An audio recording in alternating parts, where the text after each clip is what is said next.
तो बच्चों, उम्मीद है आप फिट फाट होंगे और अपने एग्जामिनेशन की तैयारी कर रहे होंगे, पढ़ाई अच्छे से कर रहे होंगे। क्लास 12th बोर्ड्स अब जो होते हैं उनमें आपने देखा होगा कि एप्लीकेशन बेस्ड क्वेश्चन ज्यादा पूछे जाते हैं, इसलिए आपको कॉन्सेप्ट क्लैरिटी होनी जरूरी है। यही नहीं, इसके आगे, क्योंकि यही पढ़ाई आपकी खत्म नहीं होती। जो फ्यूचरिस्टिक एग्जाम्स हैं, चाहे वो नीट का एग्जाम हो, चाहे वो जेई का एग्जाम हो, चाहे वो सीयूईटी का एग्जाम हो, अच्छी यूनिवर्सिटीज या सेंट्रल यूनिवर्सिटीज में पढ़ने के लिए, वहां भी आपके कॉन्सेप्ट की टेस्टिंग की जाएगी। तो इट इज बेटर, एंड बुद्धिमानी इसी में है कि आप कॉन्सेप्ट बिल्डअप करें, ना कि जल्दी जल्दी करके आगे चले जाएं। इसी कड़ी में आपको मदद करने के लिए मैं लेके आया हूं डिटेल्ड वीडियो की सीरीज, और इसमें मैं पहुंच गया हूं चैप्टर नंबर 7 पर। आज हम उसका करने वाले हैं चौथा पार्ट, जिसमें पावर ऑफ एसी करंट की बात करेंगे और डिफरेंट डिफरेंट तरीके से डिटेल में सीखेंगे कि कैसे ये पावर एसी करंट की आप निकाल सकते हैं। अगर आप ये चाहते हैं कि फिजिक्स आपको आसान भाषा में समझ में आए, वीडियो देखने के बाद आपसे न्यूमेरिकल निकलने लगे, तो आप झट से अरविंद एकेडमी चैनल को सब्सक्राइब कर लीजिए, जिससे आपको टॉप क्वालिटी कंटेंट मिले और आपका काम बन जाए। चलिए बात को स्टार्ट कर लेते हैं बेटा। अच्छा, इससे जो फोर्थ पार्ट आप देख रहे हैं, इसके पहले के पार्ट या पहले के वीडियोस को देखने के लिए लिंक मैंने डिस्क्रिप्शन में दिया हुआ है, क्योंकि जब फिजिक्स को आप सीक्वेंस में पढ़ेंगे ना, तो आपको और ज्यादा आसान और मजेदार लगेगी। तो मेरा आपसे अपील है कि आप सीक्वेंस में फॉलो कीजिए, जिससे आपका कॉन्सेप्ट बिल्डअप हो सके। चलिए आते बात शुरू कर लेते हैं। चैप्टर 7 था अल्टरनेटिंग करंट, क्लास 12 बोर्ड्स के लिए डिटेल्ड वीडियोस हैं। 3 पार्ट हम कर चुके हैं। हम लोग आज part number 4, power in an AC circuit, power factor, wattless current, ये सारी बातें हम लोग आज करने वाले हैं। कुछ बच्चे कहते हैं सर जो आप पढ़ा रहे हैं इसका अगर उनको पीडीएफ मिल जाए तो पढ़ाई में काफी सहूलियत होती है। कोई दिक्कत की बात नहीं, अरविंद एकेडमी टेलीग्राम चैनल को ज्वाइन कर लीजिए, इसका लिंक डिस्क्रिप्शन में दिया हुआ है और वहां पर मैं इसका पीडीएफ अपलोड कर देता हूं। कुछ बच्चे मुझसे पढ़ना चाहते हैं तो उनके लिए अरविंद एकेडमी ऐप है बेटा। इस ऐप का भी लिंक आपको डिस्क्रिप्शन में मिल जाएगा। यहां पर शाम को क्लासेस होती हैं। जब क्लासेस होती हैं तो आप मुझसे डाउट पूछ सकते हैं कि सर ये जो डेरिवेशन आप कर रहे हैं इसमें ऐसा क्यों कर रहे हैं, न्यूमेरिकल में ऐसा करें तो क्या हो जाएगा, या क्यों ऐसा किया गया। ये सारे डाउट्स आपके क्लियर हो जाते हैं। इसी बात को देखते हुए हम लोगों ने अभी चालू कर रखा है द्रोणा बैच, द्रोणा फिजिक्स और द्रोणा मैथमेटिक्स। इसमें आपको डाउट क्लैरिटी तो मिलती है डिटेल्ड पढ़ाने के साथ साथ। हम लोग आपको पूरा चैप्टर पढ़ाएंगे, मैं खुद पढ़ाता हूं, डेरिवेशन सारे कराना, न्यूमेरिकल काफी ज्यादा कराना। उसके बाद 2 डेडिकेटेड सेशन रखता हूं पर चैप्टर। एक है एनसीईआरटी कॉर्नर, जहां हम लोग एनसीईआरटी के सवाल लगाते हैं, और दूसरा एक लेक्चर होता है जिसमें पीवाईक्यूज कॉर्नर होते हैं, प्रीवियस ईयर क्वेश्चंस, जिससे कि जब आप इस चैप्टर को पूरा खत्म करें तो आपका कॉन्सेप्ट काफी स्ट्रांग हो जाए। तो अगर आप इसमें इंटरेस्टेड, और फीस भी पूरे साल की देखिए केवल 999 है फॉर फुल ईयर। तो आपको पर महीना, पर मंथ 80 से 85 रुपए की कॉस्टिंग पड़ती है, जो अधिकतर बच्चे अफोर्ड करने की हालत में होंगे। तो इसका डिस्क्रिप्शन में लिंक दिया है, आप अरविंद एकेडमी ऐप को डाउनलोड कीजिए, उसके स्टोर सेक्शन में जाइए और वहां आप द्रोणा बैच में एनरोल हो सकते हैं। चलिए आज की पढ़ाई स्टार्ट कर लेते हैं, जिसके लिए वीडियो बना रहा हूं या बना है। तो ये देखिए, ये पावर इन एसी सर्किट। देखिए क्या होता है कि जब हम पावर इन डीसी सर्किट निकालते हैं, डायरेक्ट करंट, तो हम देखिए पावर क्या लिख देते हैं, P is equal to VI। ये क्या है, डायरेक्ट करंट के लिए। डायरेक्ट करंट जो सेल से प्राप्त होती है उसके लिए बातचीत करें। और आप पावर तो जानते ही क्या होता है, जो वर्क डन होता है पर यूनिट टाइम या पर एसआई सिस्टम में पर सेकंड, उसे पावर बोलते हैं। तो work done per unit time या rate of work done is known as a power.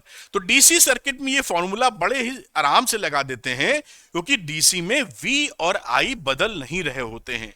लेकिन अब एसी सर्किट में क्या होता है बेटा, आप देखें तो एसी सर्किट में आपका इन एसी सर्किट्स ये V इज चेंजिंग, भाई हर पल ये बदल रहा है। I is also changing. तो हम जब VI लगाएंगे तो आखिर V और I की कौन सी वैल्यू लें जिससे हम पावर ऑफ एसी सर्किट जो हमारा है उसकी पावर निकाल सकें। इसी बात को अभी मैं आपको इसका डेरिवेशन भी करके दूंगा और समझाऊंगा भी कि देखो ये फॉर्मूला कैसे आता है। तो चलिए बात को शुरू कर लिया जाता है। यहां पर यही बात लिखी है, so for an AC circuit we define instantaneous power as the product of the instantaneous voltage and instantaneous current. मतलब क्या है, जब हम P लिखते हैं यहां पर, तो ये P इंस्टेंटेनियस लिखते हैं और V भी हमारा क्या होता है, इंस्टेंटेनियस इनटू I। इंस्टेंटेनियस होने का मतलब क्या है, किसी क्षण किसी पल आपका P जो वैल्यू अख्तियार कर रहा है, ले रहा है, वो V instantaneous into I instantaneous है। ये तो बात बिल्कुल समझ में आती है। इसी से हम लोग क्या करेंगे, power over the one complete cycle वो फाइंड आउट करने की कोशिश करेंगे। तो चलिए बात को वहां लेके चलते हैं। स्पेशल केस तो बाद में आएगा, पहले मैं डेरिवेशन कर देता हूं इसका। तो डेरिवेशन ऑफ किसका है, पावर इन एसी सर्किट्स। तो आप जैसा जानते हैं कि एसी सर्किट के अंदर जो वोल्टेज होता है, मैं इसको E लिख देता हूं, E is equal to E naught sine omega T में ले लेता हूं, ठीक है। और एक करंट लेता हूं, क्योंकि जो करंट होगी वो जरूरी नहीं है कि इससे सेम फेज में हो। तो मैं ये मान, नॉर्मली अलग ही फेज रहता है, तो जो करंट का मैं वैल्यू ले रहा हूं या इक्वेशन ले रहा हूं, उसको मैं I naught sine omega T minus phi लिख देता हूं। ये फाई क्या है, phi is the phase difference between voltage and current. इससे ये बात समझ में आ रही है कि वोल्टेज इज लीडिंग या करंट इज लैगिंग, दोनों बातें लिख सकते हैं। E is leading I by phi, या I is lagging E by phi. एक पिछड़ रहा है, एक आगे है, दोनों में फेज, ये भी लिख लो जिससे कंफ्यूज ना हो, फेज डिफरेंस कितना है बेटा, पाई एंगल। ये तीनों बातें मैंने लिख दी, तो आप समझ पाए हैं किसी एसी सर्किट में E और I कौन सा वैल्यू होता है, इंस्टेंटेनियस वैल्यू, किसी टाइम टी पर कितना वैल्यू है, किसी टाइम टी पर कितना वैल्यू है। तो अब अगर मैं P निकालना चाहूं, P इंस्टेंटेनियस, तो मैं क्या लिखूंगा, बाजू में लिख रहा हूं।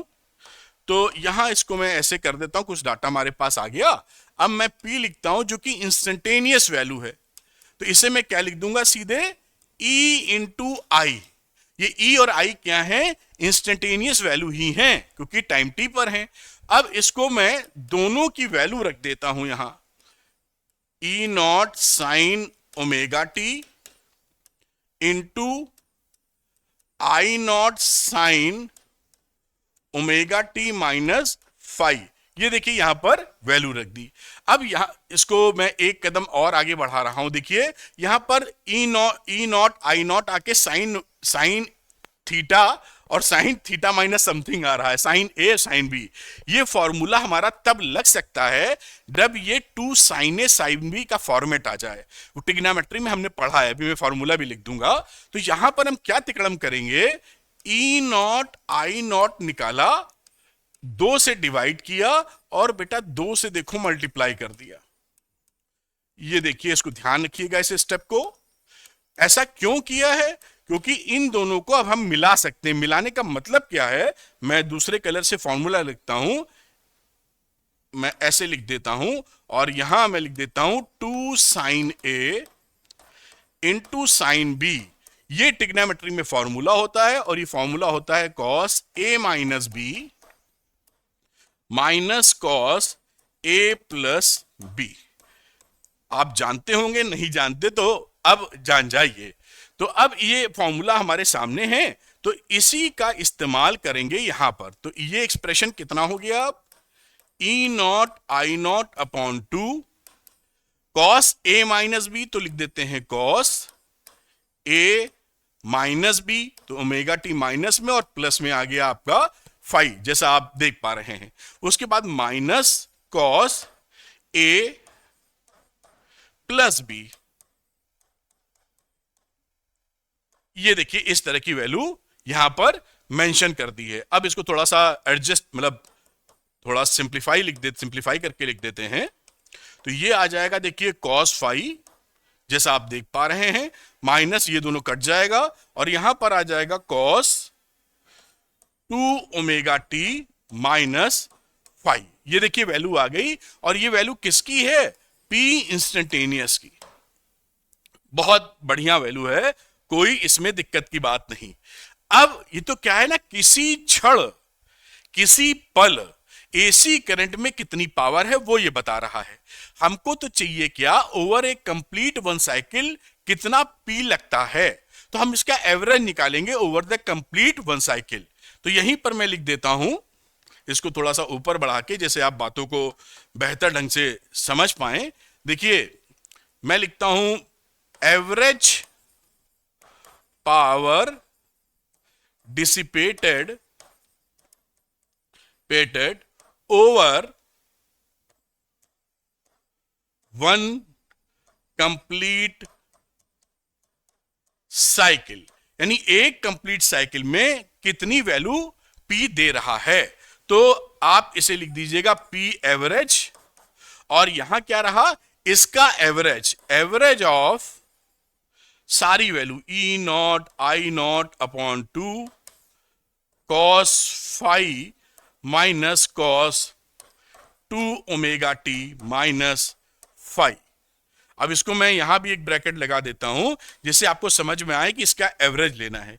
अब देखिए किताबों में क्या लिखा रहता है, और मैं एक स्टेप और गहराई में ले जाऊंगा आपको। वहां ये बोलते हैं, जो बात बिल्कुल सही है, लेकिन कि एवरेज अगर वैल्यू लेनी है तो इसका एवरेज ले लो, ये एक टर्म है, दिख रहा है ना आपको। मैं एक कदम और आगे बढ़ा दूं भाई आपको, जैसे पूरा हम लोग इत्मीनान से डिटेल में समझ सके। एवरेज है ना, तो मैं यहां लिख सकता हूं average of E naught I naught upon 2 cos phi. ये देखिए पहला टर्म, माइनस या माइनस ही रख लो, कोई दिक्कत नहीं। Average of cos 2 omega T minus phi. तो अगर हमें इसका एवरेज पूरे का निकालना है तो इसका एवरेज निकालो, फिर इसका एवरेज निकालो, दोनों का एवरेज जिस तरह इक्वेशन में है वैल्यू पुट कर दो, काम खत्म। तो किताब बुक्स क्या बोलती है, एनसीईआरटी क्या बोलती है, जो कि ठीक बोलती है, लेकिन हम लोग एक कदम आगे बढ़ेंगे, वो बोलती है कि ये जो कॉस वाला टर्म है ये टाइम डिपेंडेंट है। 2 ओमेगा टी दिख रहा है यहां पर, तो over the complete cycle sinusoidal करवाता है, इसलिए ओवर ए कंप्लीट साइकिल इसकी वैल्यू कितनी हो जाती है, 0। अभी हम लोग देखेंगे भी इसको। और इसकी जो वैल्यू होती है वो केवल, ये कांस्टेंट टर्म है इसलिए इसी के बराबर होती है। अब ये बात जो बोली गई है और झट से इसका एक्सप्लेनेशन दे दिया गया है, अच्छी बात है, कोई दिक्कत नहीं। लेकिन जो बच्चा पढ़ाई में इंटरेस्टेड है, गहराई से समझना चाहता है, उसके लिए हम लोग एक स्टेप फर्दर जाएंगे। तो मैं यहां एवरेज वैल्यू कैलकुलेशन लिख देता हूं, एवरेज वैल्यू कैलकुलेशन, जैसे वहां पर हम लोग बातों को रख सके। देखिए किसी भी फंक्शन का जब एवरेज वैल्यू लेते हैं, एवरेज किसी का निकालते हैं टाइम टी पर, तो हम क्या लिखते हैं, 1 upon T 0 to T F T D T. ये मैंने आपको पहले बताया है कि अगर किसी 0 से t टाइम तक का एवरेज लेना है तो उस फंक्शन की t के रेस्पेक्ट में सारी वैल्यूज जोड़ दो, और यही हमेशा हम लोग करते हैं, और t से डिवाइड कर दो, सब जोड़ के नंबर ऑफ टर्म से डिवाइड करके एवरेज निकाल लेते हैं।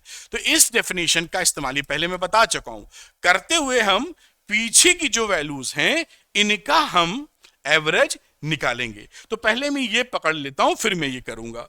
तो मैं यहां पे लिख रहा हूं, हमें फाइंड आउट करना है, एवरेज वैल्यू निकालनी है E naught I naught upon 2 cos phi की।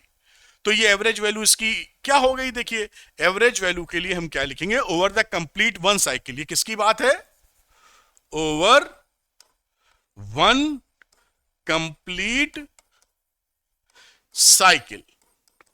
तो इसकी वैल्यू हो जाएगा 1 अपॉन टी, कंप्लीट साइकिल में तो टाइम कैपिटल टी लगता है, टाइम पीरियड, और इसको हमने लिखा 0 टू टी, और इस फंक्शन को यहां पुट कर दिया, क्योंकि यही तो फंक्शन है जिसको हमें इंटीग्रेट करना है। अब देखिए यहां पर ये एक कांस्टेंट फंक्शन है, तो ये बाहर आ जाएगा, E naught I naught upon 2 cos phi, क्योंकि इसमें टी का कोई वैल्यू नहीं है, into 1 upon t, integration 0 to 2 dt। अब देखिए एक कदम और आगे चले, E naught I naught upon 2 cos phi into 1 upon t, और इसकी वैल्यू आ जाएगी टी। आप जानती हैं टी आएगी, और ये आपको पता होगा, फिर भी मैं यहां पर एक कदम और बढ़ा देता हूं, 0 to t, lower limit upper limit. तो E naught I naught upon 2 cos phi into 1 upon t, और ये वैल्यू टी आ गई, टी टी कट गया। तो आपने क्या देखा, इसकी एवरेज वैल्यू यही आ गई, this is the average value. Constant function की एवरेज वैल्यू वही रहती है क्योंकि वो चेंज नहीं हो रहा होता है। तो खैर एनीवे, आप इससे ये जांच कर पाए कि भाई इसकी एवरेज वैल्यू ये आएगी। अब दूसरा वाला जो फंक्शन है उसको लेना चाहूंगा मैं, जिसको हम लोग को निकालना है। वो फंक्शन क्या था, देखिए वो फंक्शन था average of cos 2 omega T minus 5। तो इस फंक्शन का एवरेज वैल्यू लेते हैं, यानी average of cos 2 omega T minus 5। इसका एवरेज लेने का मतलब क्या रहा, over a complete one cycle, one complete cycle के लिए। तो 1 अपॉन टी 0 टू टी और cos 2 omega T minus 5 d t. अब देखिए 1 अपॉन टी लिखा, और इसका इंटीग्रेशन क्या हो जाएगा, कॉस का होता है साइन, तो साइन 2 ओमेगा टी माइनस 5, और इंटीग्रेशन में जानते हैं टी के साथ जो फैक्टर मल्टीप्लाई होता है उससे डिवाइड कर देते हैं, तो यहां पर आ जाएगा 2 ओमेगा, और इसकी लिमिट रख दीजिए 0 टू टी। बहुत अच्छी बात, 1 अपॉन टी, और ये यहां पर 2 ओमेगा भी लिख दो, तो 1 अपॉन 2 ओमेगा टी, और यहां मैं लिख देता हूं इसको टी में, क्योंकि टी में वैल्यू रखनी है ना, तो 2 रख देता हूं, इसको लिखता हूं 2 pi upon T into T minus 5। अब देखिए वैल्यू पुट करता हूं 2 ओमेगा टी, यहां पहले टी पुट करेंगे, तो sine 2 into 2 pi by T into T minus 5। फिर आगे क्या लिखेंगे, minus sine 2 into 2 pi by T into 0 minus 5। एक कदम आगे और चलते हैं, 2 ओमेगा टी, और यहां वैल्यू टी से टी काट दिया, तो साइन 4 पाई माइनस 5, और यहां ये वैल्यू 0 है, तो साइन माइनस 5। देखिए बहुत ही बढ़िया तरीके से आप समझ सकते हैं। अब फिर एक कदम आगे बढ़ाते हैं, 2 ओमेगा टी, साइन आप जानते हैं 2 एन पाई माइनस थीटा क्या होता है, साइन थीटा, है ना, तो माइनस में है तो साइन माइनस थीटा आ जाएगा। तो ये रहा इसकी वैल्यू साइन माइनस 5। आप समझ पा रहे होंगे, 2 एन पाई, 2 पाई का फैक्टर है ना, दो चक्कर कंप्लीट हो गया, माइनस 5 जा रहा है फोर्थ क्वाड्रेंट में, तो साइन माइनस 5 लिख देंगे इसको, 2 N pi plus minus theta, तो साइन उसी थीटा में आ जाता है, माइनस ये sine minus theta minus sine theta होता है, तो साइन 5 आ गया। ये आपको पता होगा कि साइन माइनस 5 का मतलब माइनस साइन 5 होता है। और साथ में ये भी मेंशन कर देता हूं दूसरा वाला, यहां जो मैंने, ये तो आप समझ गए होंगे, 4 पाई माइनस 5 करके वैल्यू आ गई है। अब आगे चलते हैं, 1 upon 2 omega t, sine minus 5, again आ गया माइनस साइन 5 प्लस साइन 5, और आप यहां देख पाए कि ये दोनों आपस में कट गए और वैल्यू 0 आ गई। तो ये मैंने क्यों ऐसा दिखाया, क्योंकि जो पढ़ने वाले बच्चे हैं वो सुपर क्लैरिटी चाहते हैं, और मुझे पसंद है ये कराना या करना, इसलिए मैंने कैलकुलेट किया। तो यहां से आप देख पाए कि किसी भी फंक्शन की एवरेज वैल्यू कैसे निकालते हैं, कोई डरने की आवश्यकता नहीं है। तो आप यहां पर ये देख पाए कि, एक बार नीचे लाता हूं फिर दिखाता हूं, कि इसकी एवरेज वैल्यू 0 आ गई थी, और इसकी एवरेज वैल्यू जो फंक्शन था वो कांस्टेंट ही था। अब यहां पर मैं वैल्यू ये रख देता हूं जैसे किताबों में लिखा होता है, इतना डिटेल ना देके। तो आप पी एवरेज को क्या कह पाए, इसका एवरेज तो यही आ गया, पीछे देखा था हमने वैल्यू निकाल के, और इसका एवरेज आ गया था 0। तो हमारे पास फॉर्मूला पी एवरेज का क्या बना, हमारे पास फॉर्मूला आ गया, यहीं लिख देता हूं, P average is equal to E naught I naught upon 2 cos five. अब थोड़ा इसमें छेड़छाड़ कर लेते हैं और बैलेंस करते हैं। मतलब मैं ई नॉट अपॉन √2 लिख देता हूं, इस 2 को √2 इंटू √2 लिख लिया है, into I naught upon √2 into cos five. ऐसे लिख सकते हो भाई, √2 इंटू √2 तो 2 हो जाएगा, तो कोई परेशानी तो है नहीं। अब ये वैल्यू कितनी होती है, ई आर एम एस। तो मैं यहां पर लिख देता हूं E R M S into I R M S और साथ में कॉस फाइव। और कॉस फाइव आपने देखा था पावर फैक्टर बोलते हैं इसको, तो इसी को आप लिख सकते हो। जगह कम पड़ गई है तो थोड़ा नीचे लिखूंगा। इसी वैल्यू को लिखा जा सकता है E R M S into R M S into R upon Z. और ये क्या है, दिस इज पी एवरेज। आप देख पाए होंगे ये पूरी। तो दिस इज वेरी इंपॉर्टेंट, ये फॉर्मूला आ गया कि ओवर ए कंप्लीट साइकिल आपका पी एवरेज कितना होगा। आरएमएस के टर्म में याद रखिए, बहुत सरल लगेगा। E R M S into I R M S into cos five, और कॉस फाइव की वैल्यू आर बाई जेड। ठीक है, जब हमारा इंडक्टेंस लीड करता है कैपेसिटेंस से। ठीक है, तो ये आपने नोट किया। अब इसके कुछ स्पेशल केस हम लोग लेंगे जिससे बात में और मजेदारी आ जाए। उम्मीद है इसको इन डिटेल में आपको सिखा पाया होगा। यही मेरा अचीवमेंट होगा कि आप इसमें इंटरेस्ट लेके सीख पाए। अब ये जो एक्सप्रेशन है इसी के मैं स्पेशल केस लेने वाला हूं। तो मैंने कैलकुलेशन दिखाई थी यहां पर। अच्छा, आप नोट करना चाहते हैं, बच्चे कई कहते हैं कि सर नोट करने का टाइम दें, तो यहां पर इसको नोट कर लीजिए, फिर मैं आगे एक्सप्रेशन पकड़ूंगा।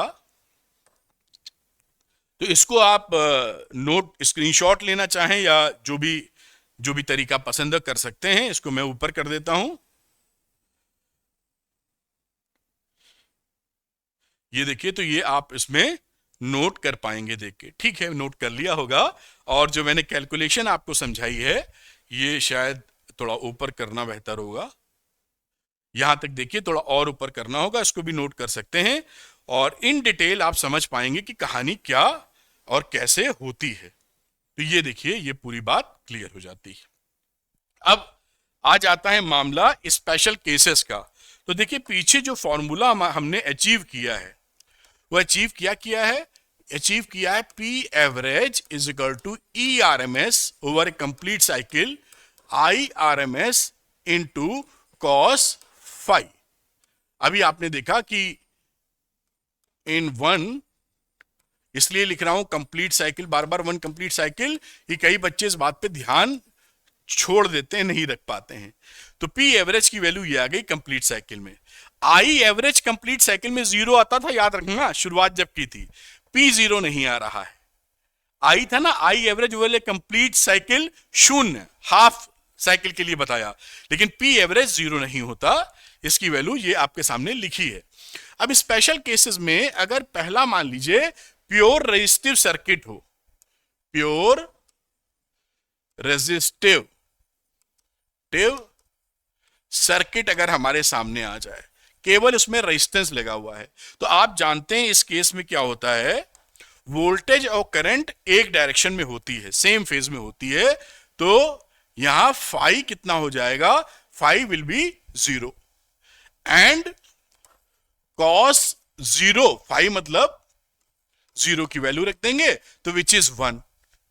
आपको इतना आइडिया होगा कि प्योर रेजिस्टेंस सर्किट में जो मैंने पढ़ाया है कि वोल्टेज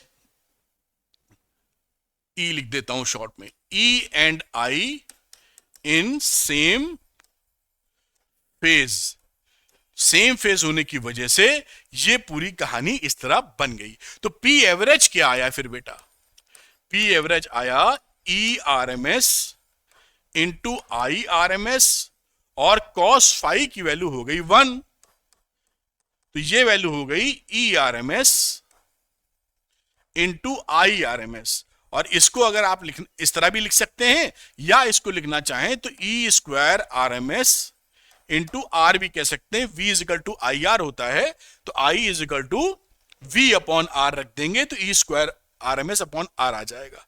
ये फॉर्मूला है, I की जगह E अपॉन आर रख दीजिए, यही वैल्यू मिल जाएगी। तो ये प्योर रेजिस्टिव सर्किट है। दूसरा लेते हैं pure inductive circuit, pure inductive circuit. इसमें देखिए क्या होता है, प्योर इंडक्टिव सर्किट के अंदर हम जानते हैं कि जो ई होता है वो लीड करता है, leads I by pi by 2। इसको देखते हुए फाई की वैल्यू यहां क्या आ गई, पाई बाई 2, और कॉस पाई बाई 2 कितना हो गया, दैट इज 0, है ना। तो पी एवरेज क्या रहा बेटा, पी एवरेज था वी आर एम एस या ई आर एम एस लिख रहे हैं हम लोग, into I R M S, और कॉस फाई की जगह शून्य आ गई वैल्यू। तो ये देखिए क्या हो गया, पी एवरेज 0। यानी अगर आपका प्योरली इंडक्टिव सर्किट है तो power in one complete cycle will be 0। अब हम लोग प्योर कैपेसिटिव सर्किट की बात कर लेते हैं। Pure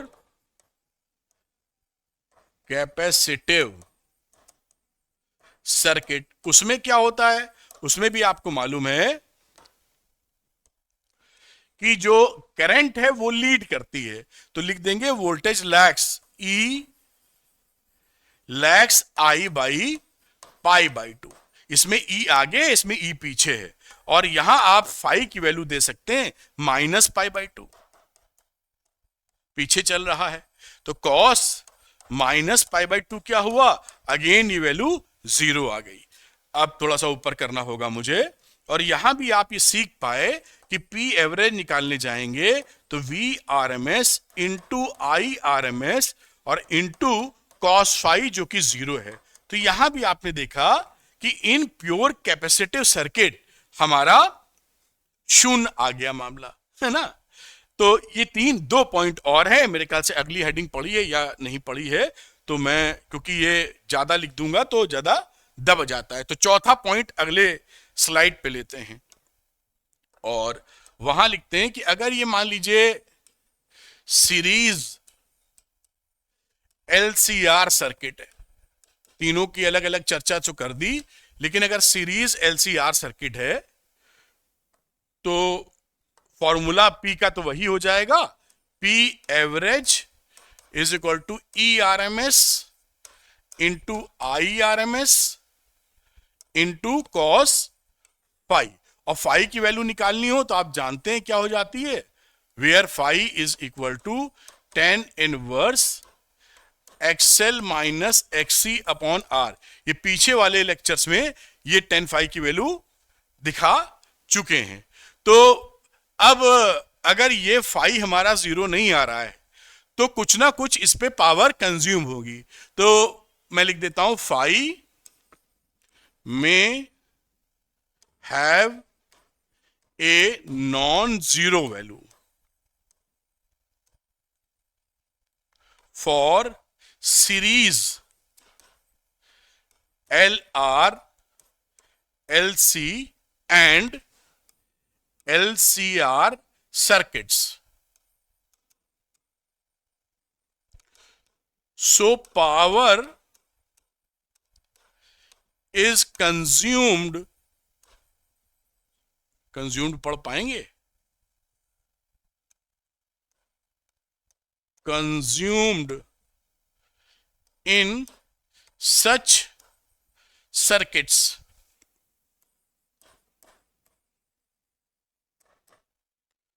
but only in resistance, but only in the resistor R में। तो देखिए यहां पर जो फाई की वैल्यू है ना, ये 0 आ भी सकती है, नहीं भी आ सकती है। तो अगर ये 0 नहीं होती है तो इसका मतलब है कि जो हमने कॉम्बिनेशन बनाया है, LR हो, LC हो, LCR हो, इसमें पावर कंजम्पशन होएगा। लेकिन वो पावर कंजम्पशन कौन कर रहा होगा, वो रजिस्टर कर रहा होगा, रेजिस्टेंस पे सारा पावर कंजम्पशन होगा। जो बाकी आपने कैपेसिटर और इंडक्टर लगाए हैं वहां पर पावर कंजम्पशन पीछे देख चुके हैं, शून्य होता है। अगली लास्ट पॉइंट बात करते हैं, power dissipated at resonance. Power dissipated at resonance in series LCR circuit. तो देखिए रेजोनेंस में क्या होता है बेटा, आप जानते हैं एक्सएल बराबर एक्ससी। एट रेजोनेंस हमारी वैल्यू होती है एक्सएल बराबर एक्ससी, यही कंडीशन है एक तरीके से रेजोनेंस की।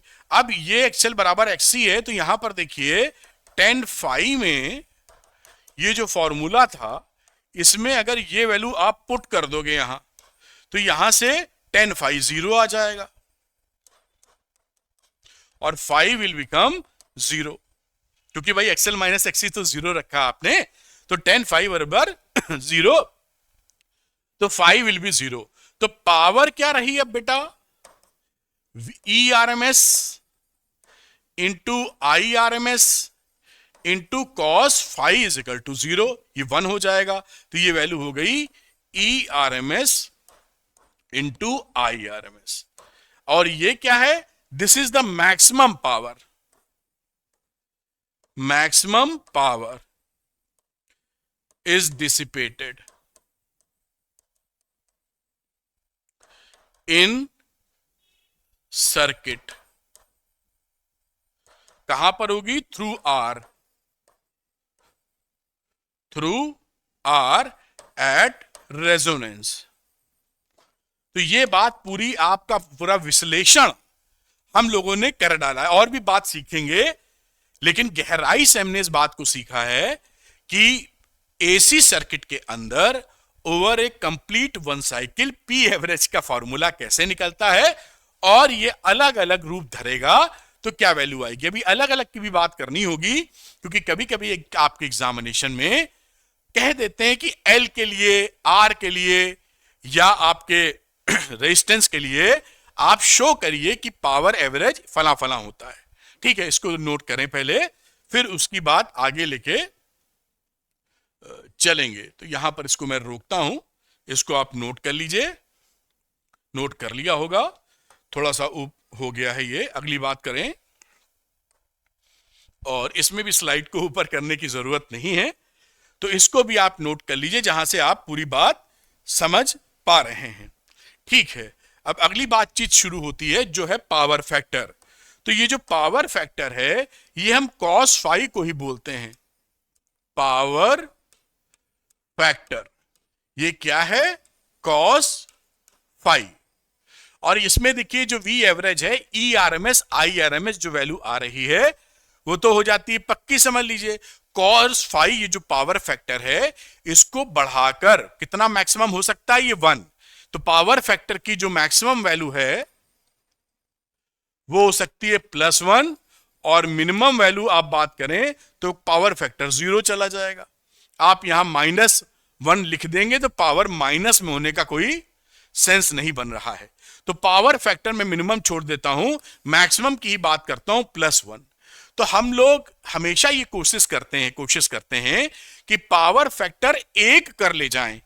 उससे क्या होगा, उससे पी एवरेज मैक्सिमम मिलेगी हमको, तो हमारा फायदा होगा, पावर लॉस नहीं होगा। अगर यूनिटी फैक्टर पावर फैक्टर 1 नहीं है, कुछ और है, तो इससे आप क्या देखेंगे कि आपका पावर लॉस हो रहा है। इसका क्या मीनिंग होता है, इसका मीनिंग ये होता है, क्योंकि कॉस फाई अगर 1 नहीं है तो फाई कुछ 0 नहीं है, कुछ फाई है। फाई होने का मतलब वी किधर है और आई उस डायरेक्शन में आपके कहीं और है। तो आई जब किसी वोल्टेज से लैग करता है या लीड करता है, उस सेम फेज में नहीं होता है, तो हमारा पावर लॉस होता है, जो यहां दिख रहा है कॉस फाई 1 नहीं होगा। और जब पावर लॉस होगा तो हमें फायदा क्या, हम तो चाहते हैं पावर लॉस ना हो।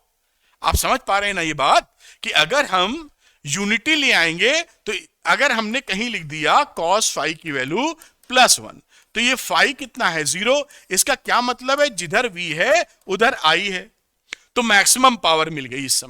इस समय हमारी मैक्स पावर है। लेकिन अगर फाई हमारा कुछ और एंगल है, नॉट इक्वल टू 0, तो वोल्टेज यहां होगा और करंट कहीं और होगा, इसके बीच फाई एंगल होगा ना, 0 नहीं है। तो इस दशा में या इस दशा में ये लैग कर रहा है करंट, ये लीड कर रहा है, दोनों दशाओं में पी एवरेज में हमें मैक्सिमम पी एवरेज नहीं मिलेगा, यानी पावर लॉस हो रहा होगा, जो हम पसंद नहीं करते।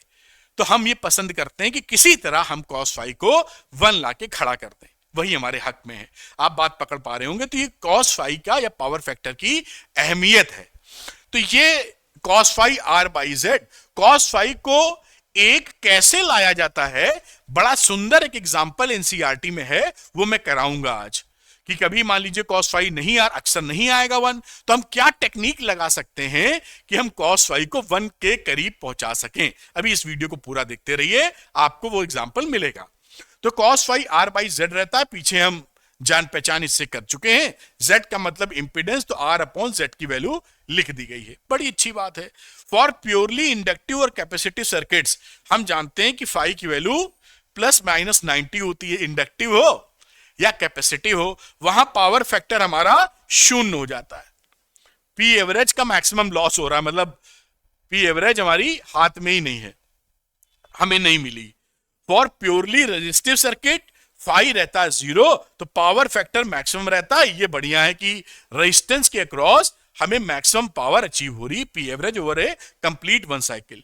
दस the power factor assumes the maximum value for a purely resistive circuit, यही इसका +1 या मैक्सिमम वैल्यू होता है, जो मैंने यहां लिख कर और कुछ एडिशनल बातें लिंक करके बताई हैं। अब एक और टर्म होता है जिसे बोलते हैं वॉटलेस करंट। तो वॉटलेस करंट का मतलब क्या है और कैसे हम डिटेल में इसको समझ सकते हैं, क्योंकि ये वीडियो आपको एकदम टॉपर बना के छोड़ेगा। तो देखते हैं क्या क्या मतलब है। The current in AC circuit is said to be wattless. AC circuit में करंट को वॉटलेस कब बोलते हैं? जब over a complete cycle P average हमारा 0 हो जाए।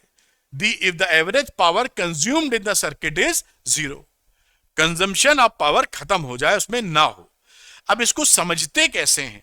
एक ये डेफिनेशन हो गई आपकी वॉटलेस करंट की। और वॉटलेस करंट कहां मिल रही है? जो इंडक्टिव सर्किट है या कैपेसिटिव सर्किट है, वहां पी एवरेज 0 आ रहा था, तो कंजम्पशन जो सर्किट कर रहा है वो 0 है। क्योंकि इंडक्टिव सर्किट में या प्योरली कैपेसिटिव सर्किट में फाई की वैल्यू एक में +π/2 एक में -π/2 आती है, तो पावर फैक्टर 0 हो जाता है वहां पर, यानी पी एवरेज 0 हो जाता है। ठीक। और इन जनरल क्या मामला होता है, ये देखिए लिखा है यहां पर कि इंडक्टिव या कैपेसिटिव सर्किट में आपको वॉटलेस करंट मिल जाती है, जो यहां पी एवरेज 0 दिखाया गया है।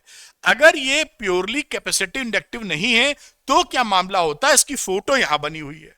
तो इस फोटो को लेके थोड़ी सी बात आपको मैं बताना चाहूंगा, जैसे आप एक शानदार कॉन्सेप्ट क्लैरिटी कर पाए। तो मैं लेता हूं वॉटलेस करंट का ही कॉन्सेप्ट, ज्यादा डिटेल में समझ रहे हैं हम लोग।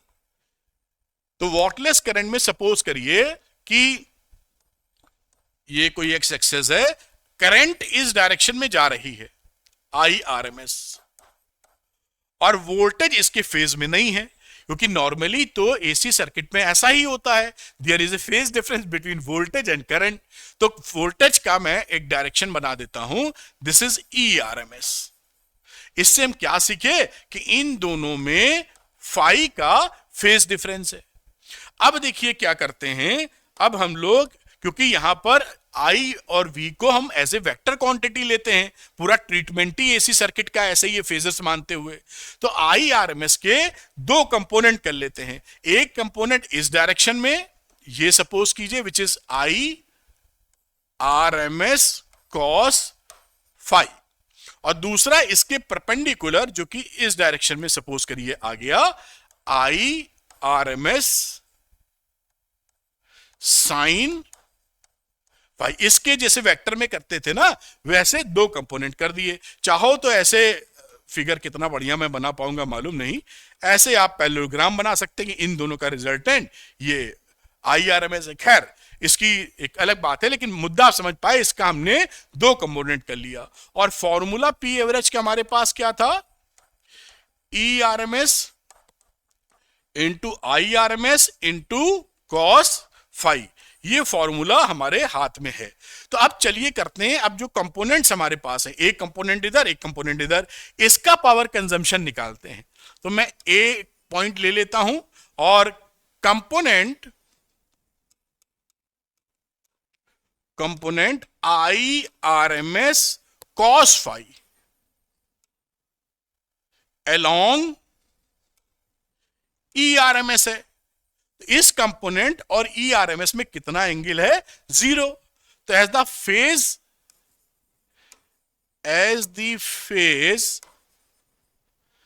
Angle between IRMS cos phi इसके बीच में एंड ERMS के बीच में कितना है? 0।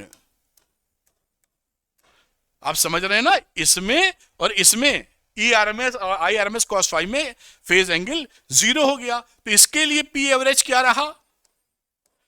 P एवरेज रहा ERMS और IRMS तो एक क्वांटिटी है इस समय, और इनके बीच का फेज एंगल इनके बीच का 0 डिग्री है। तो ये वैल्यू कितनी आ गई? ERMS ये 1 हो जाएगा, IRMS इंटू कॉस फाई, जैसा आप देख पाए। This is the P average. अब मैं B इस कंपोनेंट का जिक्र कर लेता हूं। B पॉइंट, इस कवरेज के लिए क्या लिखेंगे? Component IRMS sine phi is normal to ERMS। ये देखिए, ये जो एंगल है, दिस एंगल इज 90 डिग्री। तो ये ERMS के 90 डिग्री पर है। तो normal to ERMS as the phase angle between IRMS sin phi and ERMS is pi by 2। तो इससे हमारा P एवरेज क्या आ गया? P एवरेज एक क्वांटिटी हमारी थी ERMS और एक क्वांटिटी थी IRMS साइन फाई, और इन दोनों के बीच में फेज एंगल रहा है cos pi by 2।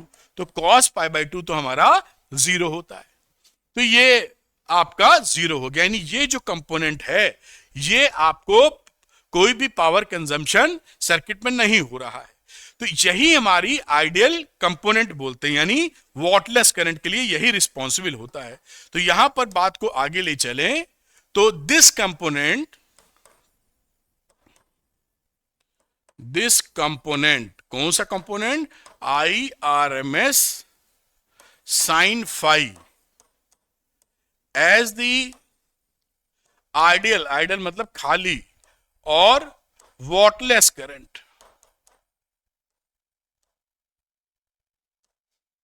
because it does not consume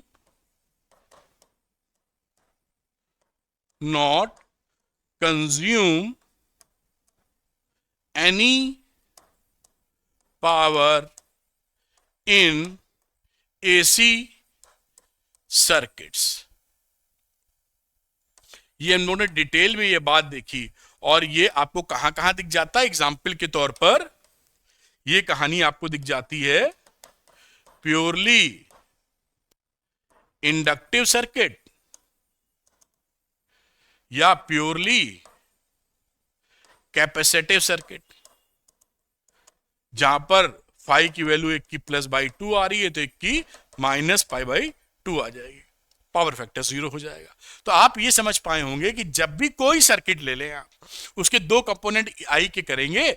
एक तो रहेगा in the direction of ERMS, maximum power देगा वो अपने हिसाब से, और दूसरा रहेगा परपेंडिकुलर। और इस परपेंडिकुलर वाले को हमारी कोशिश ये रहती है कि इस फैक्टर को, इस कंपोनेंट को कम से कम करें। जितना हम इसको कम करेंगे उतना ही फाई कम होगा और हमें ज्यादा पावर कंजम्पशन मिलेगा। आप समझ पा रहे हैं ना? तो हमारा एम ये रहता है कि जो आइडियल करंट है, वॉटलेस करंट है, वो घटा ले जाए, तो हमारा वेस्टेज ऑफ पावर नहीं होगा, पावर कंजम्पशन हमको जो चाहिए मिलेगा। तो ये आप समझ पाए होंगे इन डिटेल कि यहां क्या घटना है। यही जो कंपोनेंट है IRMS साइन फाई, यही हमारा वॉटलेस करंट होता है। ये कहानी कब की है? जब कोई V और I में फेज डिफरेंस फाई 0 नहीं था। अगर इंडक्टिव और कैपेसिटिव सर्किट की बात करेंगे वहां तो फाई सीधे 0 पाई बाई 2 आता है, तो वहां तो पूरा पूरा पी एवरेज शून्य निकल आता है। ठीक, तो इसको आप नोट कर सकते हैं यहां से, ये इसकी डेफिनेशन या क्या मामला होता है, इतना ही बोर्ड में लिख देंगे काफी है। बाकी जो बातें की वो सुपर कॉन्सेप्ट बिल्डअप करने के लिए कि बोर्ड में नंबर 1 पर खड़े हो आप और आने वाले कॉम्पिटिटिव एग्जामिनेशन के लिए भी पूरी तरह तैयार हो। तो ये बात आप समझ सकते हैं जिससे पूरी बात आप पकड़ पाए। अब इसके बाद क्या होता है बेटा, ये वॉटलेस करंट हम लोगों ने सीख लिया। अब क्या होता है कि जो अलग अलग कि हमारी अगर प्योर रेजिस्टिव सर्किट है तो वहां पावर कंजम्पशन क्या है, प्योर कैपेसिटिव है तो क्या है, प्योर इंडक्टर है तो क्या है। हमने तो एक जनरल फॉर्मूला निकाला था, उसमें केसेस बना दिए थे। अब अगर आपसे यह कह दिया जाए कि शो दैट कि in resistance circuit power consumption फलाना होता है, तो उसके लिए जो बताएंगे अभी करेंगे वर्किंग वो करनी पड़ेगी। या आपसे यह बोल दिया जाए कि purely resistive circuit, purely inductive circuit है, पावर कंजम्पशन उसमें 0 दिखाओ और 4 नंबर का सवाल है, तो आपको वो इंटीग्रेशन या वो उसका डेरिवेशन करना होगा। ठीक है, आप समझ गए लॉजिक क्या है। सबका मामला एक ही है, लेकिन देखिए average power associated with a pure resistor. अगर प्योर रेजिस्टिव सर्किट है तो उसमें power consumption formula V R M S I R M S V square R M S upon R निकल आता है। ये निकलता कैसे, ध्यान रखेंगे। देखिए यहां पर मैं फिर याद दिला रहा हूं कि आई एवरेज जब आप, रुक जाओ भाई भाग क्यों रहे हो, आई एवरेज जब आप निकालते हैं ओवर वन कंप्लीट साइकिल, तो इसकी वैल्यू होती थी 0, आपको याद होगी जब पढ़ा था। लेकिन जब पी एवरेज निकालते हैं प्योर रेजिस्टिव सर्किट में, this is not equal to 0। ये वैल्यू आपकी बाजू में जो लिखी है ई आर एम एस या V R M S into I R M S होगा। ऐसा क्यों होता है, इसलिए कि जो पावर होती है वो जूल्स लॉ ऑफ हीटिंग, ये जो पावर आप पढ़ते हैं वो आई स्क्वायर आर, पावर पढ़ लीजिए तो आई स्क्वायर आर के हिसाब से वेरी करती है।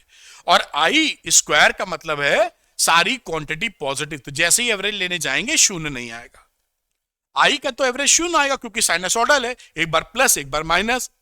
लेकिन आई स्क्वायर तो नीचे वाले को भी प्लस कर देगा ना, निगेटिव थोड़ी निकलती आई स्क्वायर की वैल्यू, तो सब कुछ ऐड होगा, तो दिस विल नॉट बिकम शून्य, this will become like this. खैर अब डेरिवेशन की इसकी बात कर लेते हैं, आप समझ पाएंगे। ये कॉन्सेप्ट इसलिए बता रहा हूं कि आप एकदम फाड़ देंगे मतलब पढ़ने का मजा, कॉन्सेप्ट बिल्डिंग जो मैं कह रहा हूं जबरदस्त तरीके से कर लेंगे। तो अगर आपके पास सवाल ये आ जाए कि एक प्योर रजिस्टर में पावर कंजम्पशन कितना होता है प्रूफ कीजिए, तो उसका प्रूफ करने जा रहे हैं हम लोग। तो मैं इसको लिखता हूं डेरिवेशन, और प्योरली रेजिस्टिव सर्किट की बात कर रहे हैं।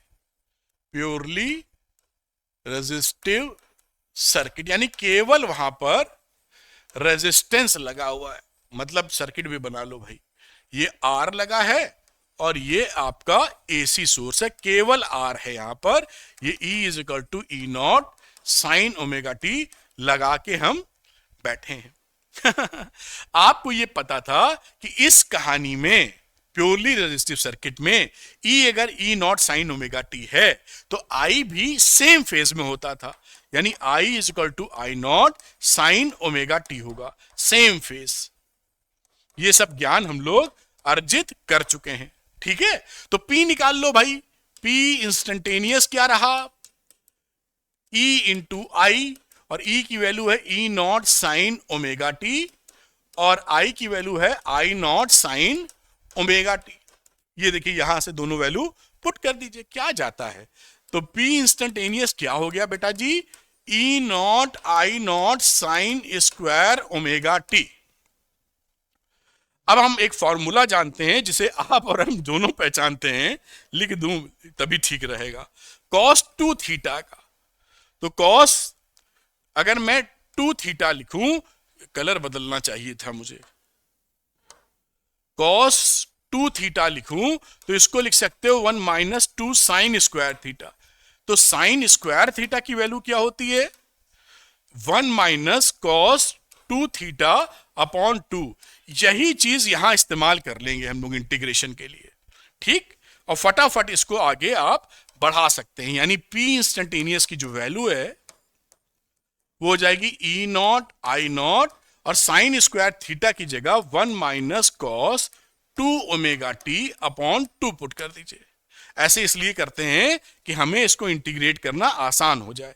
तो ये देखिए P इंस्टेंटेनियस आ गई, E naught I naught upon 2 1 minus cos 2 omega t. अब हमें P एवरेज चाहिए, तो उसके लिए मैंने आपको सिखाया था ओवर ए कंप्लीट साइकिल।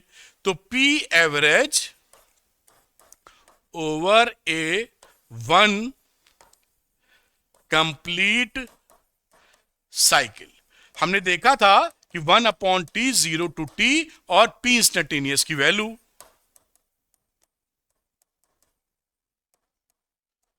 इसको आप इंटीग्रेट कर देंगे, आपका रिजल्ट आ जाएगा। और कर लेते हैं इंटीग्रेट, कोई ज्यादा दिक्कत नहीं है। मैं यही लिख दूं क्या? ये कांस्टेंट है, बाहर ले लो, E naught I naught upon 2 t, और हम इसको इंटीग्रेट करेंगे 1 minus cos 2 omega t D T.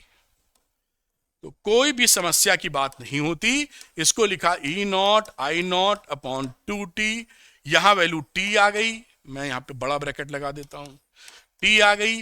Cos 2 omega T का मतलब क्या होता है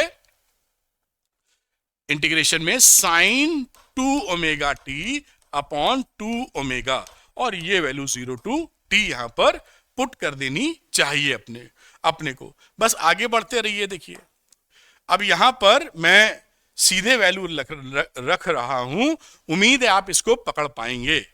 तो देखिए ई नॉट रखा, आई नॉट रखा, 2 टी रखा, और यहां पर टी की जगह कैपिटल टी रखा, माइनस लिखा, और यहां कैपिटल टी रखोगे तो 2 पाई है, 2 पाई बाई टी। दिखा दे, नहीं तो कहीं तोते ना उड़ जाए। ये टी है ना?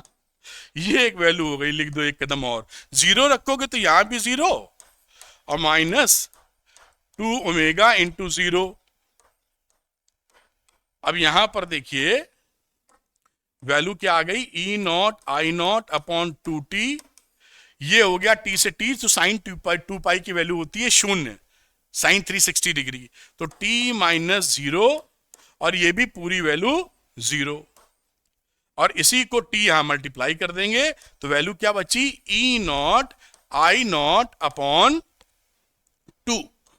ये टी ने इस टी को मार दिया, पी एवरेज निकल आई। तो मैं यहां पे फाइनली लिख देता हूं P average is equal to E naught into I naught upon 2, इसको E naught upon root 2 into I naught upon root 2, और E R M S into I R M S आप लिख सकते हैं। और इसको चेंज करना चाहें तो ई आर एम एस का स्क्वायर अपॉन आर, क्योंकि हम ये जानते हैं कि आई आर एम एस की वैल्यू वी अपॉन आर होती है, और ये तो आर एम एस पता ही। तो ये फॉर्मूला, यानी ये हमने डिराइव कर दिया पूरा बेटा कि प्योरली रेजिस्टिव सर्किट में पी एवरेज कितना आएगा। ठीक है, तो कभी ये पूछा जाए तो आप सीधे उसका डेरिवेशन इस तरह करके दिखा देंगे, पी एवरेज कितना आया, E naught I naught upon 2, या फिर E R M S into I R M S, या तीसरा वाला आपके सामने है। आप इसको नोट कर लीजिए, कहीं कोई कंफ्यूजन होने का चांस नजर नहीं आता। तो ये आप पूरी डिटेल चीज मैं आपको सिखा रहा हूं, कुछ भी हो जाए आप खुद चीजें बनाना शुरू कर देंगे। चलिए इसको नोट कीजिए, फिर प्योरली इंडक्टर सर्किट की बात करेंगे। नोट किया होगा आपने, और इसको थोड़ा सा ऊपर ले जाते हैं। ये देखिए, शायद आपको पूरा ये दिखाई पड़ रहा हो यहां पर। ठीक है, तो ये नोट हो जाता है। अगली बात करते हैं प्योर इंडक्टर सर्किट में। तो यहां पर देखिए दो बातें लिखी हैं, दोनों का हम लोग काम कर सकते हैं। एक तो लिखा है एनर्जी और एवरेज पावर। तो एनर्जी का मतलब क्या है कि जो ये इंडक्टर लगाते हो ना, ये इंडक्टर में जब आप एसी सर्किट में लगाते हैं तो यहां पर ये करंट जब आगे बढ़ती है आई, तो यहां पर बैक, क्योंकि फ्लक्स में चेंज होता है, बैक ईएमएफ बनता है, और बैक ईएमएफ बनने की वजह से इस सर्किट को इसमें पुश करना पड़ता है, वर्क डन करना पड़ता है अपनी करंट पास करने के लिए, क्योंकि वहां से अपोज हो रहा होता है। तो जो ये वर्क डन करता है कि मुझे जाना ही है इस रास्ते, वो वर्क डन इसमें मैग्नेटिक फील्ड के रूप में सेव हो जाता है, और उसी एनर्जी का ये फॉर्मूला है। आप समझ पा रहे हैं ना? जैसे ही करंट जाएगी, क्योंकि बदलती रहती करंट, इसमें फ्लक्स में हुआ चेंज बैक ईएमएफ बन जाता है, ऐसे इंड्यूस्ड ईएमएफ जिसे बोलते हैं आप। अब वो विरोध करता है कि नहीं भाई तुम ना आओ, तो ये जोर लगाता है कि मुझे तो जाना ही है इस रास्ते। तो जो वर्क डन ये करता है, इसको दबा के कि मैं जाऊंगा, ये वर्क डन कहां सेव होता है? इसी मैग्नेटिक फील्ड में। तो ये जो U is equal to half LI0² वगैरह आएगा, ये कहां सेव हो रहा है? इसकी मैग्नेटिक फील्ड में। ये तो एनर्जी की बात है इसकी। फिर पावर कंजम्पशन, पावर एवरेज, तो उसके लिए फिर से इंटीग्रेशन किया जा सकता है, मतलब वो निकाला जा सकता है जैसे सब में निकालते आए। तो वो दो पार्ट में ये मामला डिवाइड है, एक तो ये एनर्जी वाली बात, और दूसरी पी एवरेज 0 होता था, ये तो हम लोग सीख चुके थे। आइए डेरिवेशन कर लेते हैं। पहले एनर्जी का डेरिवेशन कर रहे हैं। Energy in inductor in AC circuit. तो आपको जैसे मैंने समझाया, मैं पूरी बात लिखूंगा नहीं, काफी लंबा हो जाएगा, कि क्या कहानी हो रही थी। ये देखिए एक इंडक्टर है बेटा, और ये यहां पर एक एसी सर्किट है। आपने देखा कि इसने करंट कुछ भेजी, इंस्टेंटेनियस करंट, इसकी वजह से बैक ईएमएफ क्रिएट हो जाता है। इसकी वैल्यू LdI/dt रहती है, इंड्यूस्ड ईएमएफ या बैक ईएमएफ, जो भी भाषा आप बोले। और इसका ये विरोध करता है, और ये उसी के खिलाफ वर्क डन करता है।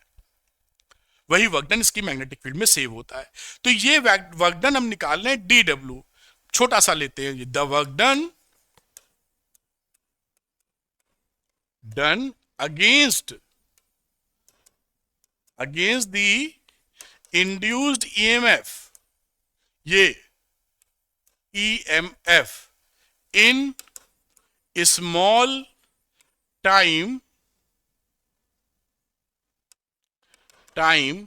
dt। इस स्मॉल टाइम में क्या रहा? dW is equal to P into dt। ये वर्क डन रहा, वैल्यू रख दीजिए, तो P की वैल्यू V इंटू आई, तो ये रहा माइनस E इंटू आई dt। बैक ईएमएफ का मामला है। अब यहां पर आपने वैल्यू पुट कर दी, तो ये वैल्यू कितनी हो गई? माइनस E की value minus LdI/dt into dt। Minus minus plus हो गया L, और dt से dt कट गया, ये रहा di। तो टोटल वर्क डन क्या रहा? टोटल वर्क डन रहा, मान लीजिए करंट की वैल्यू 0 से I0 गई, LdI। L तो कांस्टेंट होता है, इंडक्टेंस बाहर चला गया, 0 टू I0 इंटू di। अब यहां पर आप इसको इंटीग्रेट कर दीजिए, यहां लिखता हूं L, इसकी वैल्यू आ जाएगी I²/2। ये I छूट गया है कहीं, ये I होगा यहां पर एक, ठीक है, और ये I होगा यहां पर, ये I है और यहां I है, और यहां वैल्यू 0 टू I0 हो गई, जैसे आप देख रहे हैं। वैल्यू पुट कर दीजिए, तो ये वैल्यू क्या रही?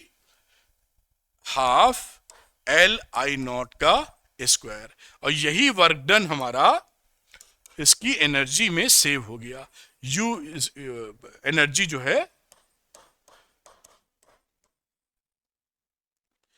Energy saved in magnetic field, ये ध्यान रखिएगा, कभी बार पूछा जाता है कहां पर सेव होती है, ये इंडक्टर के मैग्नेटिक फील्ड में। तो एनर्जी कितनी है आपको दिखाई पड़ गई। अब अगेन हम बात करते हैं, एवरेज पावर इसकी शून्य होती है दिखाने के लिए, ये आप नोट कर लीजिए, जिससे ये बात कंप्लीट हो जाए, फिर एक कदम बढ़ाएंगे। मेरे ख्याल से आप इसको समझ पाए होंगे आसानी से। अब अगली बात जो करी जाती है वो है एवरेज पावर डिसिपेटेड पर cycle in an inductor is 0। पर साइकिल मतलब वन कंप्लीट साइकिल में। वही डेरिवेशन है जैसे करते आए हैं। अब यहां पर ले लीजिए power for inductive, purely inductive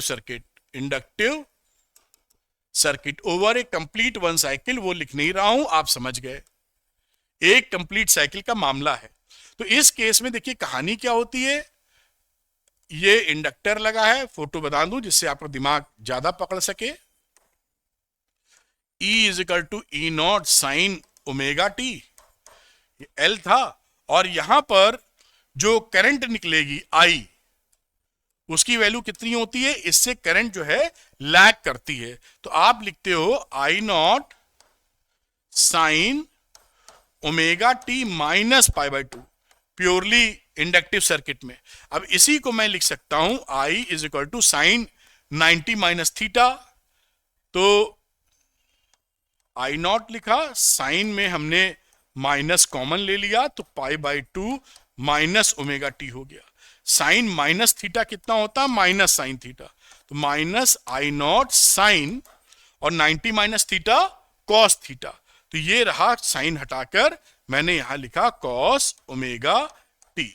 तो इस बात को भी समझ लीजिएगा, क्योंकि जब हम इंटीग्रेट करेंगे तो इसको बहुत आसानी से इंटीग्रेट कर पाएंगे। बात पकड़ में आ रही है ना। इसी को हमने ये लिख लिया है। अब P इंस्टेंटेनियस करंट निकालो, जैसा हम करते आए हैं। किसी क्षण कितना पावर है, तो E इंस्टेंटेनियस इंटू आई इंस्टेंटेनियस, और E इंस्टेंटेनियस आई तो यही लिखा है, E not sine omega T, और ये बाजू वाला आइटम है माइनस आई नॉट कॉस ओमेगा टी। देखिए इसका इंटीग्रेशन कितने प्यार से हो जाएगा। यहां पर minus E naught I naught sine omega T into cos omega t. अब देखिए अलग अलग है ना। अब यहां पर मैं टू साइन इंटू कॉसे वाला फॉर्मूला लगाने के चक्कर में हूं, तो मैं instantaneous minus E naught I naught upon to कर दूंगा, और टू इसके साथ ले लूंगा। उम्मीद है आपको ये बड़े अच्छे से पता है, two sine A into cos का फॉर्मूला साइन टू ए होता है। तो ये P इंस्टेंटेनियस कितना हो गया, E naught I naught upon two into sine two omega t. अब ये जब हम इंटीग्रेट करेंगे over a complete one cycle, तो ये बड़ा आसानी से मामला इसका निकल आएगा। खैर अब एक कदम आगे बढ़ाते हैं। अब मैं लिखता हूं P average over one complete cycle, एक कंप्लीट साइकिल में। तो जैसा आपने देखा है कैसे हम लोग एवरेज निकालते थे इस पूरे का मामले का, 1/t लिखते हैं, 0 to t, और इसकी पूरी वैल्यू इस फंक्शन की, और इसको इंटीग्रेट कर लेंगे, आंसर आ जाएगा। और इंटीग्रेशन भी इसका बहुत ज्यादा सरल है।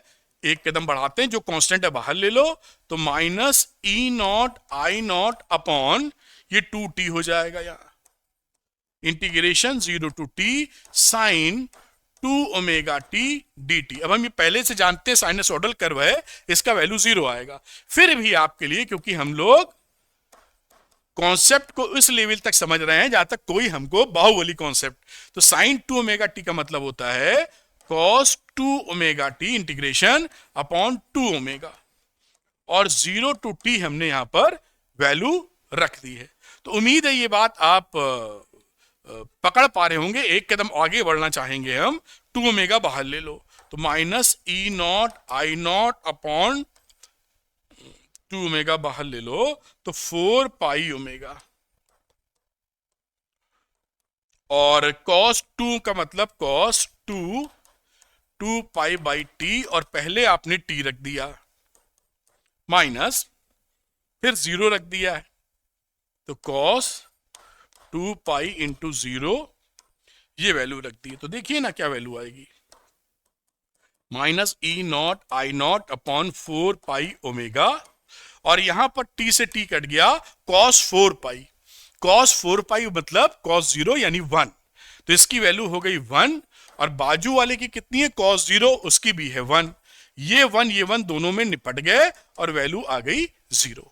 तो ये अगर आपको ये लिख के आ जाए स्पेशली कि इंडक्टिव सर्किट के लिए average power consumption over a complete cycle 0 होता है, शो करिए। तो ये डेरिवेशन करेंगे 4 नंबर 3 नंबर के सवाल में, है ना।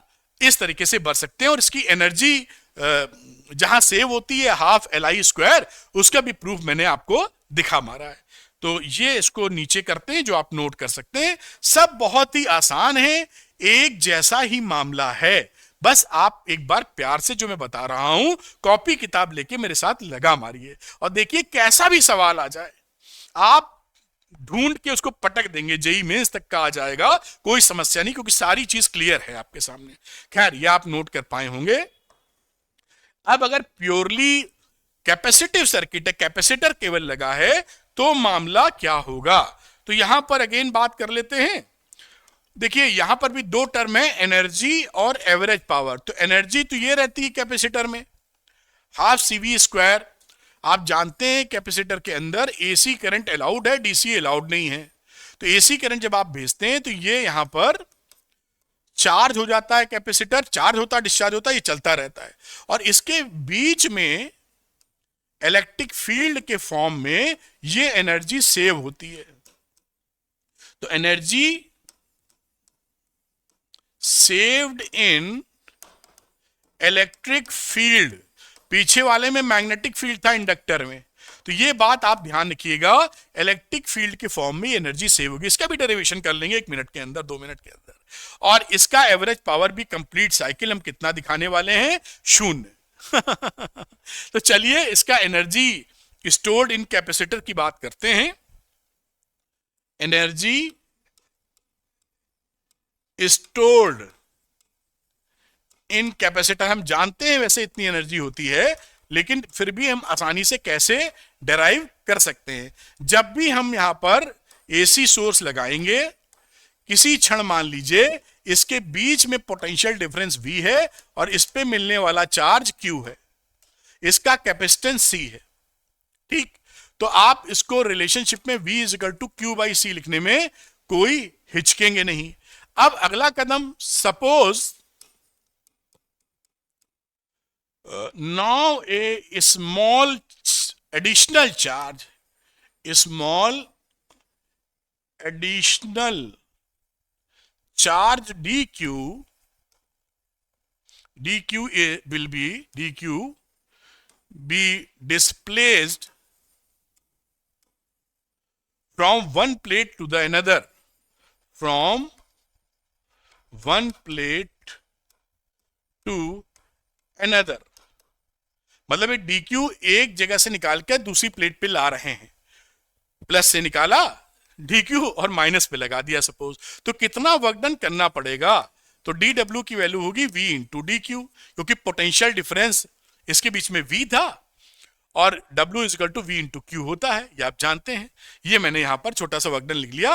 अब यहां पर आप v को रिप्लेस कर सकते हैं ऊपर वाली इक्वेशन से, Q/C × dq।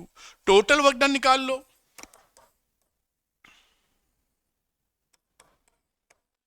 dw, और यहां आपने 0 to q तक चार्ज लेके गए हैं सपोज, तो Q/C × dq, ये वैल्यू क्या आ जाएगी, 1/C तो हो जाएगा बेटा कांस्टेंट, Q² और 0 से Q, मतलब वैल्यू हो गई ½ Q²/C। ये आपका एनर्जी आ गया जो कैपेसिटर में सेव होगा, ½ CV², क्योंकि Q = CV होता है, हमको ये पता है। और ये एनर्जी सेव कहां होती है, इलेक्ट्रिक फील्ड में, ये जरूर ध्यान रखिएगा। Energy saved in electric field, और इंडक्टर में मैग्नेटिक फील्ड में सेव होती थी, ठीक है। तो इसको भी आप नोट कर सकते हैं, झट से 2 मिनट के अंदर ये आपका काम हो गया। अब अगली बात करते हैं। देखिए इसमें यहां पर कि एवरेज पावर डिसिपेटेड पर cycle in a capacitor is 0।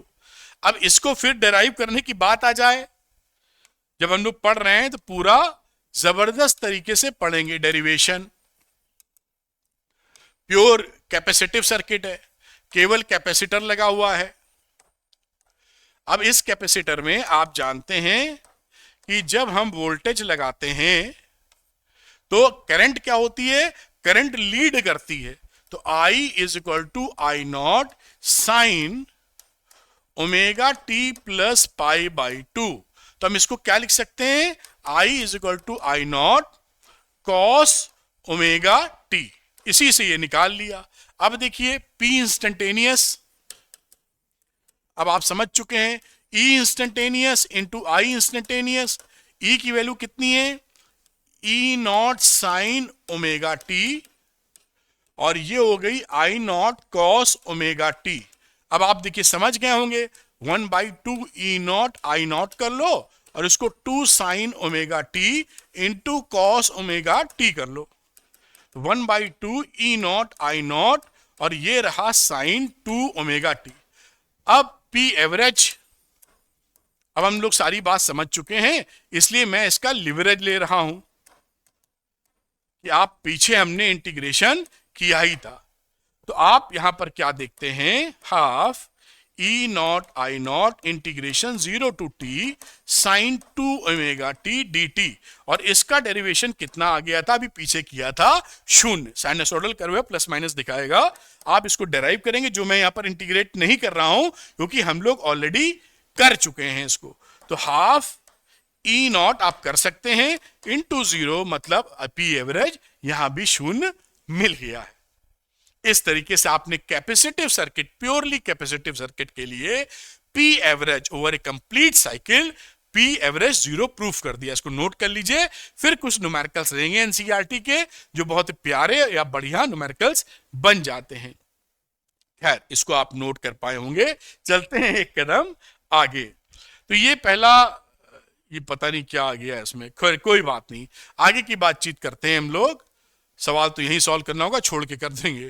तो for circuits used for transporting electric power, A low power factor implies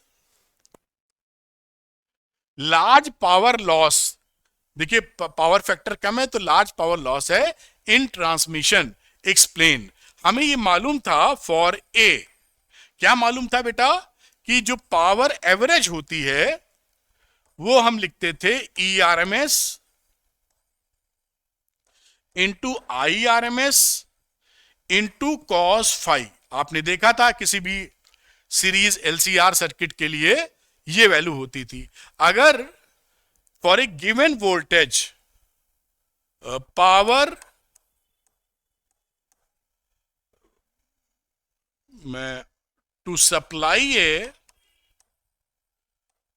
अगर हमें करना है to supply a given power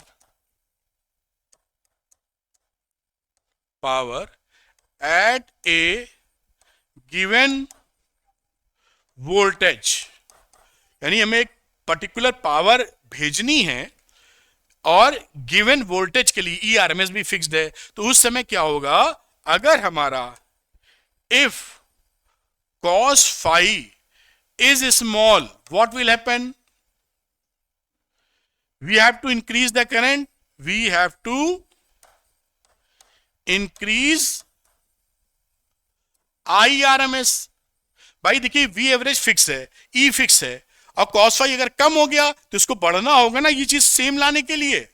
अगर इसको बढ़ाना होगा तो जूल्स लॉ ऑफ हीटिंग से हमारा जो लॉस है I² RMS इंटू R, जो ट्रांसमिशन लॉस है वो बढ़ जाएगा।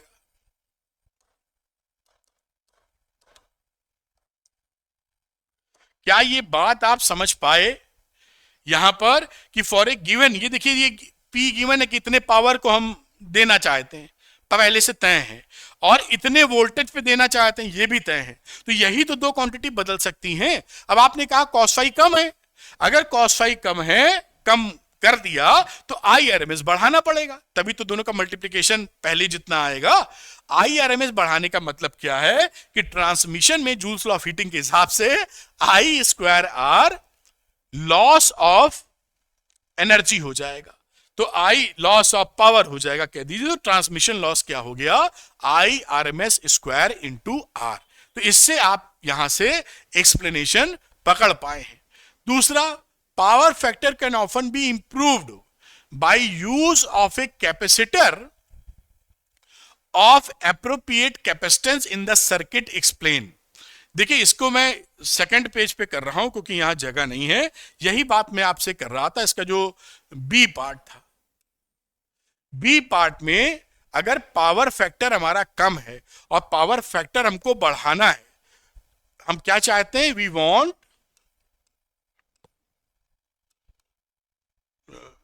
क्या लिखेंगे? We want power factor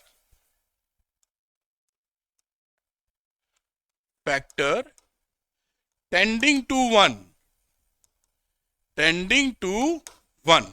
power factor क्या था? cos phi R upon Z। इसकी वैल्यू अगर हम इसको 1 करा ले जाएं तो हमारा पावर लॉस नहीं होगा, ऐसा समझ लो मोटे तौर पर। तो हम क्या चाहते हैं इसको 1 कराने के लिए कि Z बिकम्स I हो जाए, तभी दोनों कट के 1 हो जाएंगे, cos phi is equal to 1। ठीक, इसके लिए करते क्या है? जो हम लोगों ने भाषा सीखी थी उसको एक्सप्लेन कर रहे हैं। याद कीजिए, आइडियल वॉटलेस करंट वाला मामला। तो यहां पर मैं एक डायग्राम आपको बनाता हूं। ये देखिए, यहां पर एक VRMS है या ERMS कह दीजिए, और इसमें एक करंट है जो IRMS इधर है। कोई AC सर्किट है जिससे ERMS और IRMS के बीच में फाई एंगल है। ठीक है भाई, नॉर्मली तो AC सर्किट्स में E और I के बीच में फेज डिफरेंस होता है। अब यहां पर IRMS के दो कंपोनेंट ले लीजिए, जैसे आपको सिखाया था। तो ये इस तरफ आ गया कितना? I, आप लिख दीजिए इसको IP लिख दीजिए, चलिए, पैरेलल टू ये। ठीक, और इसी का एक कंपोनेंट लिख ही दो आप इधर, IRMS cos फाई, और इधर वाला कंपोनेंट क्या रहा बेटा? IRMS sin phi. तो ये तो इसी की लाइन में है, इसका फेज डिफरेंस कुछ भी नहीं है, तो ये तो मैक्सिमम पावर देगा। इसको अगर हम खत्म कर दें, इस वाली कहानी को, ये जो एक कंपोनेंट आ रहा है, इसको अगर खत्म कर दें तो हमारा पावर फैक्टर क्या हो जाएगा? टेंडिंग टू 1, क्योंकि I और V में एक ही दिशा में करंट बह रही होगी। Phase difference will be, phi will be 0, tending to 0, and power factor will become 1।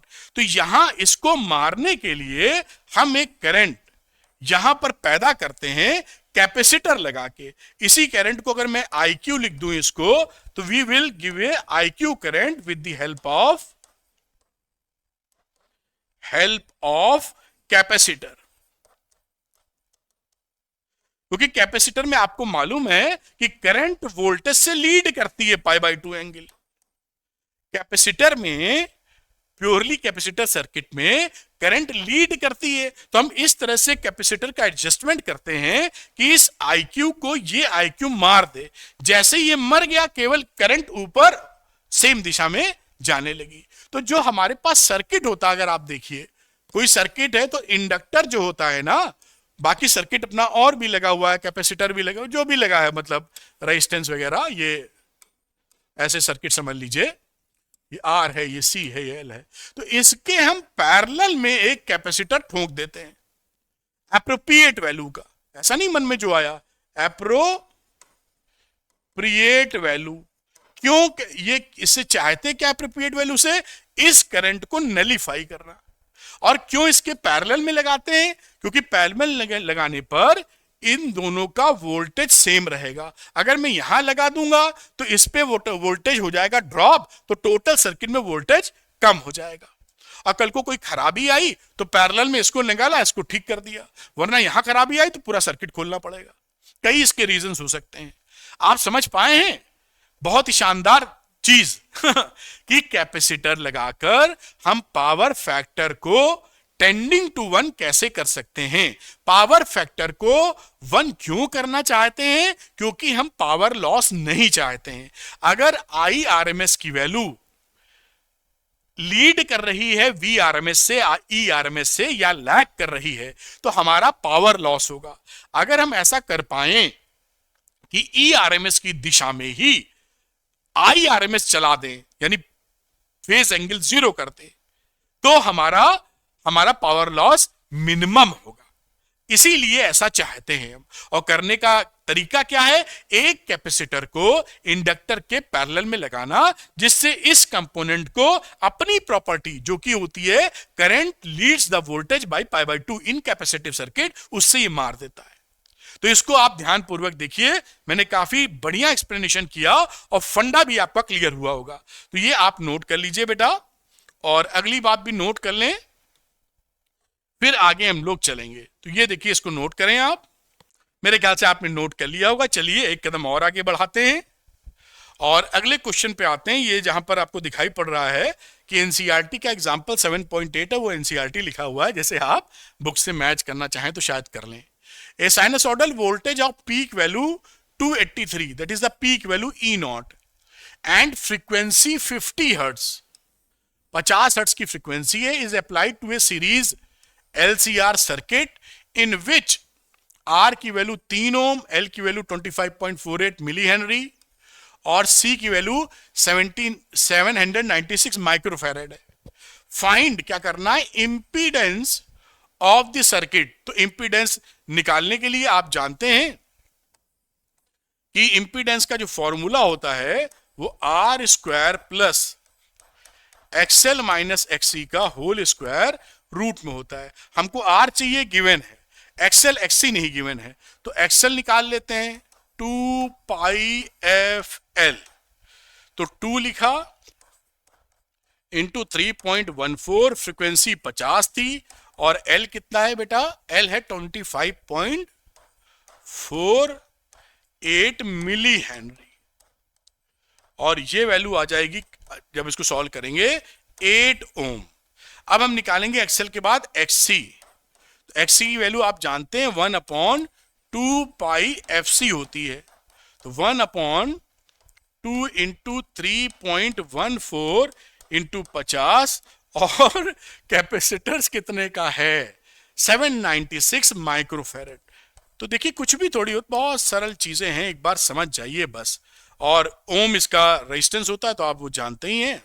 इसको सॉल्व करेंगे तो आपकी कुछ 4 ओम की वैल्यू निकलेगी। अब Z निकाल लीजिए, Z का कलर बदल लेते हैं। अंडर रूट R था 3 ओम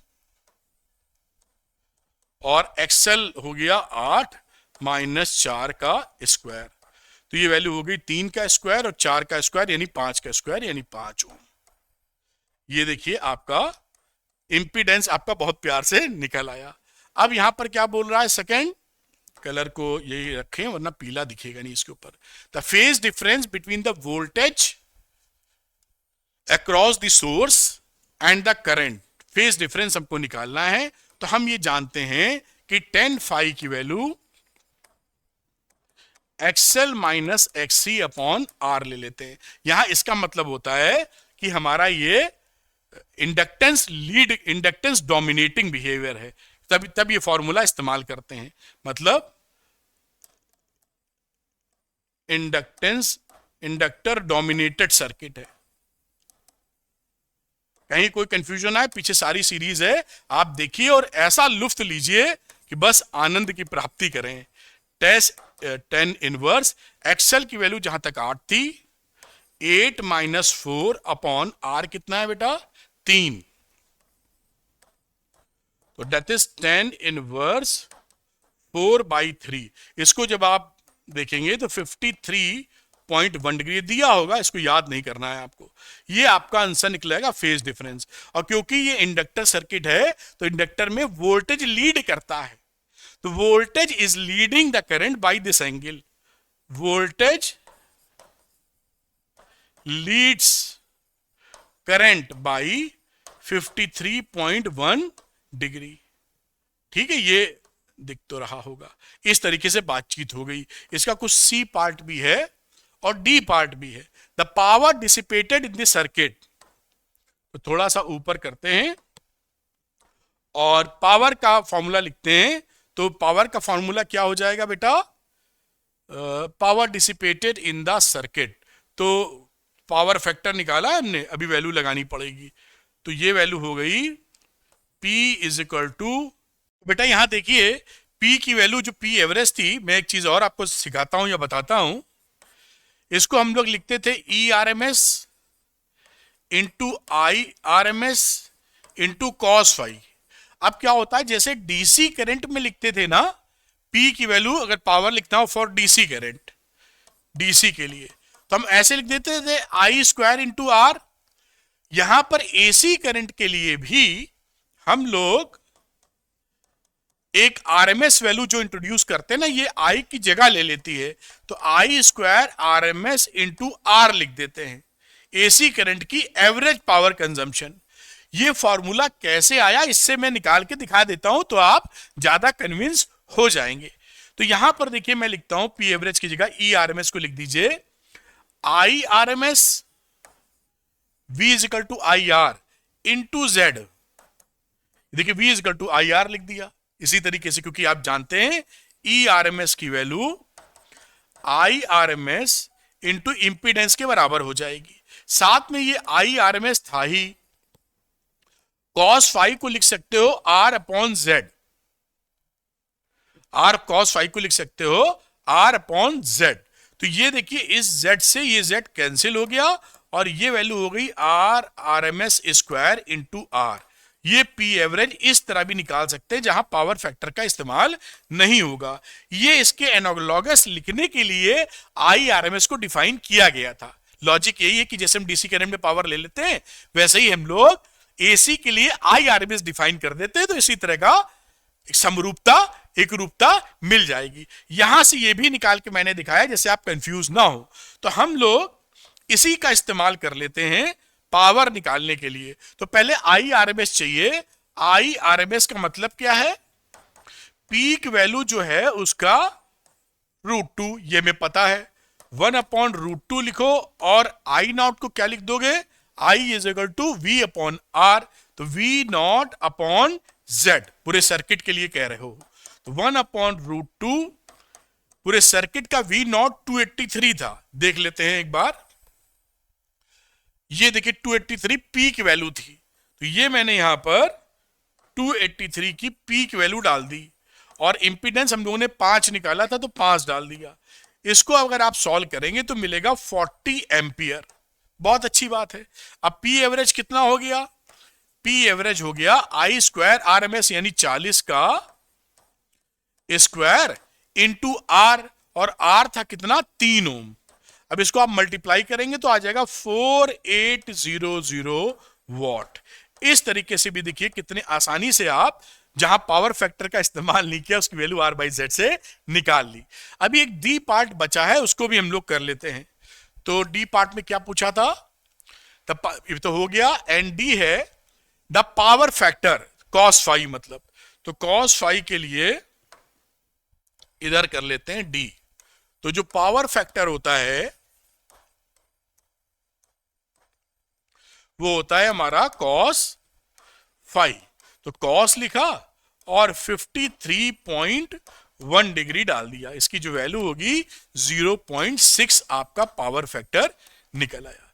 इस तरह से ये पूरा सवाल हो गया। आप इसको नोट कीजिए, फिर हम लोग अगला सवाल करेंगे। तो मैंने एक एक चीज समझाने की कोशिश की है जिससे आप जबरदस्त तरीके से इनकी पावर्स को हैंडल कर पाए। तो इसको नोट कर लें बेटा, फिर अगली बात लेके आगे चलते हैं।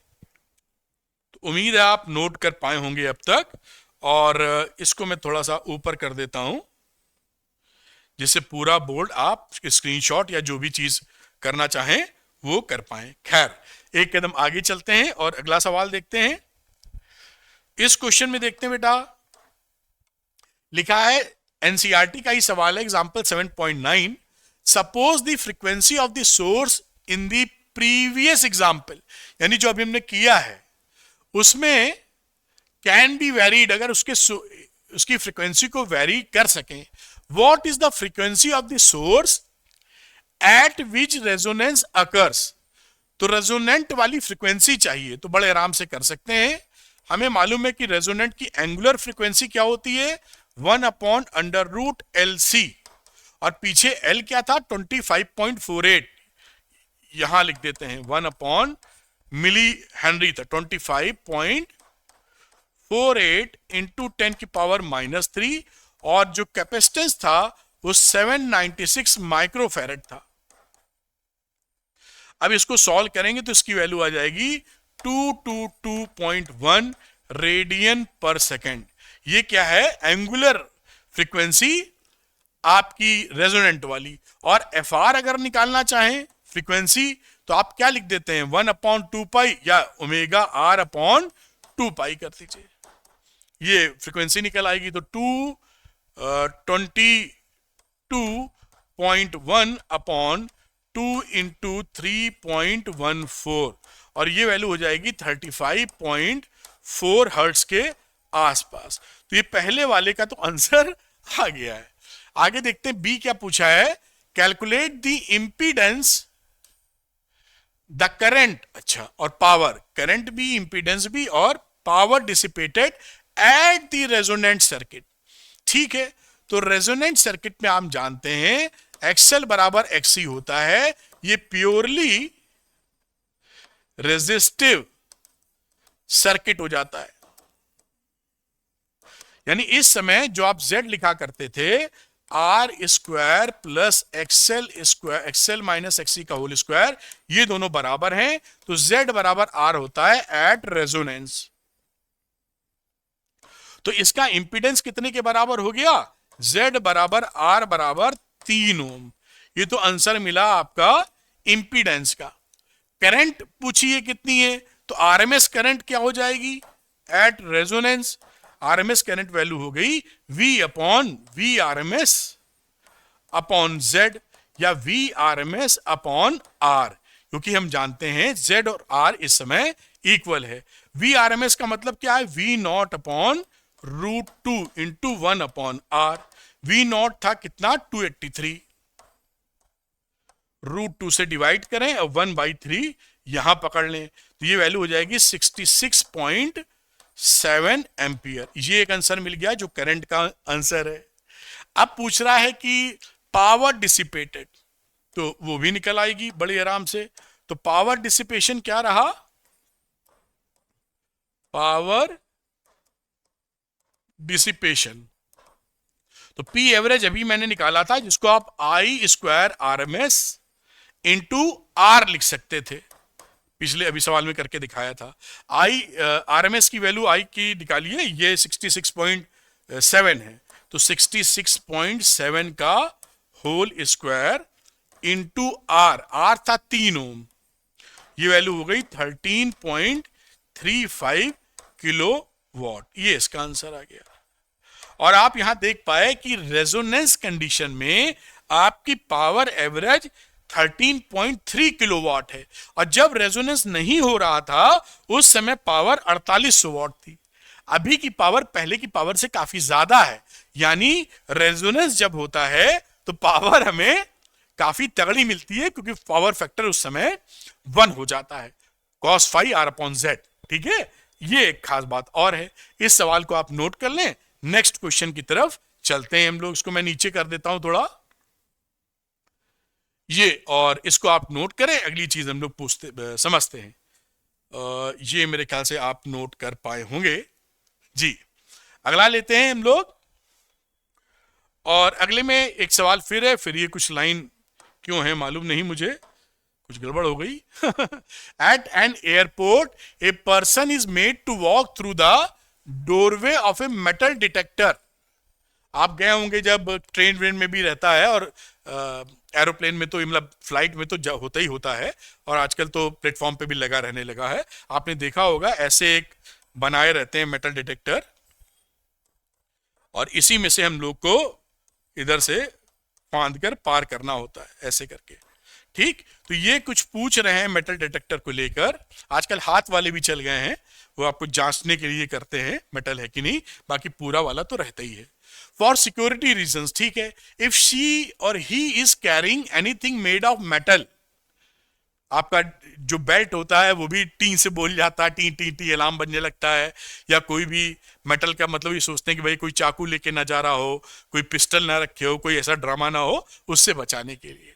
तो डिटेक्टर एमिट से साउंड बीप बीप बीप की आवाज देने लगता है, on what principle does this detector works. तो ये जो डिटेक्टर होता है, मेटल डिटेक्टर, जिसका प्रिंसिपल होता है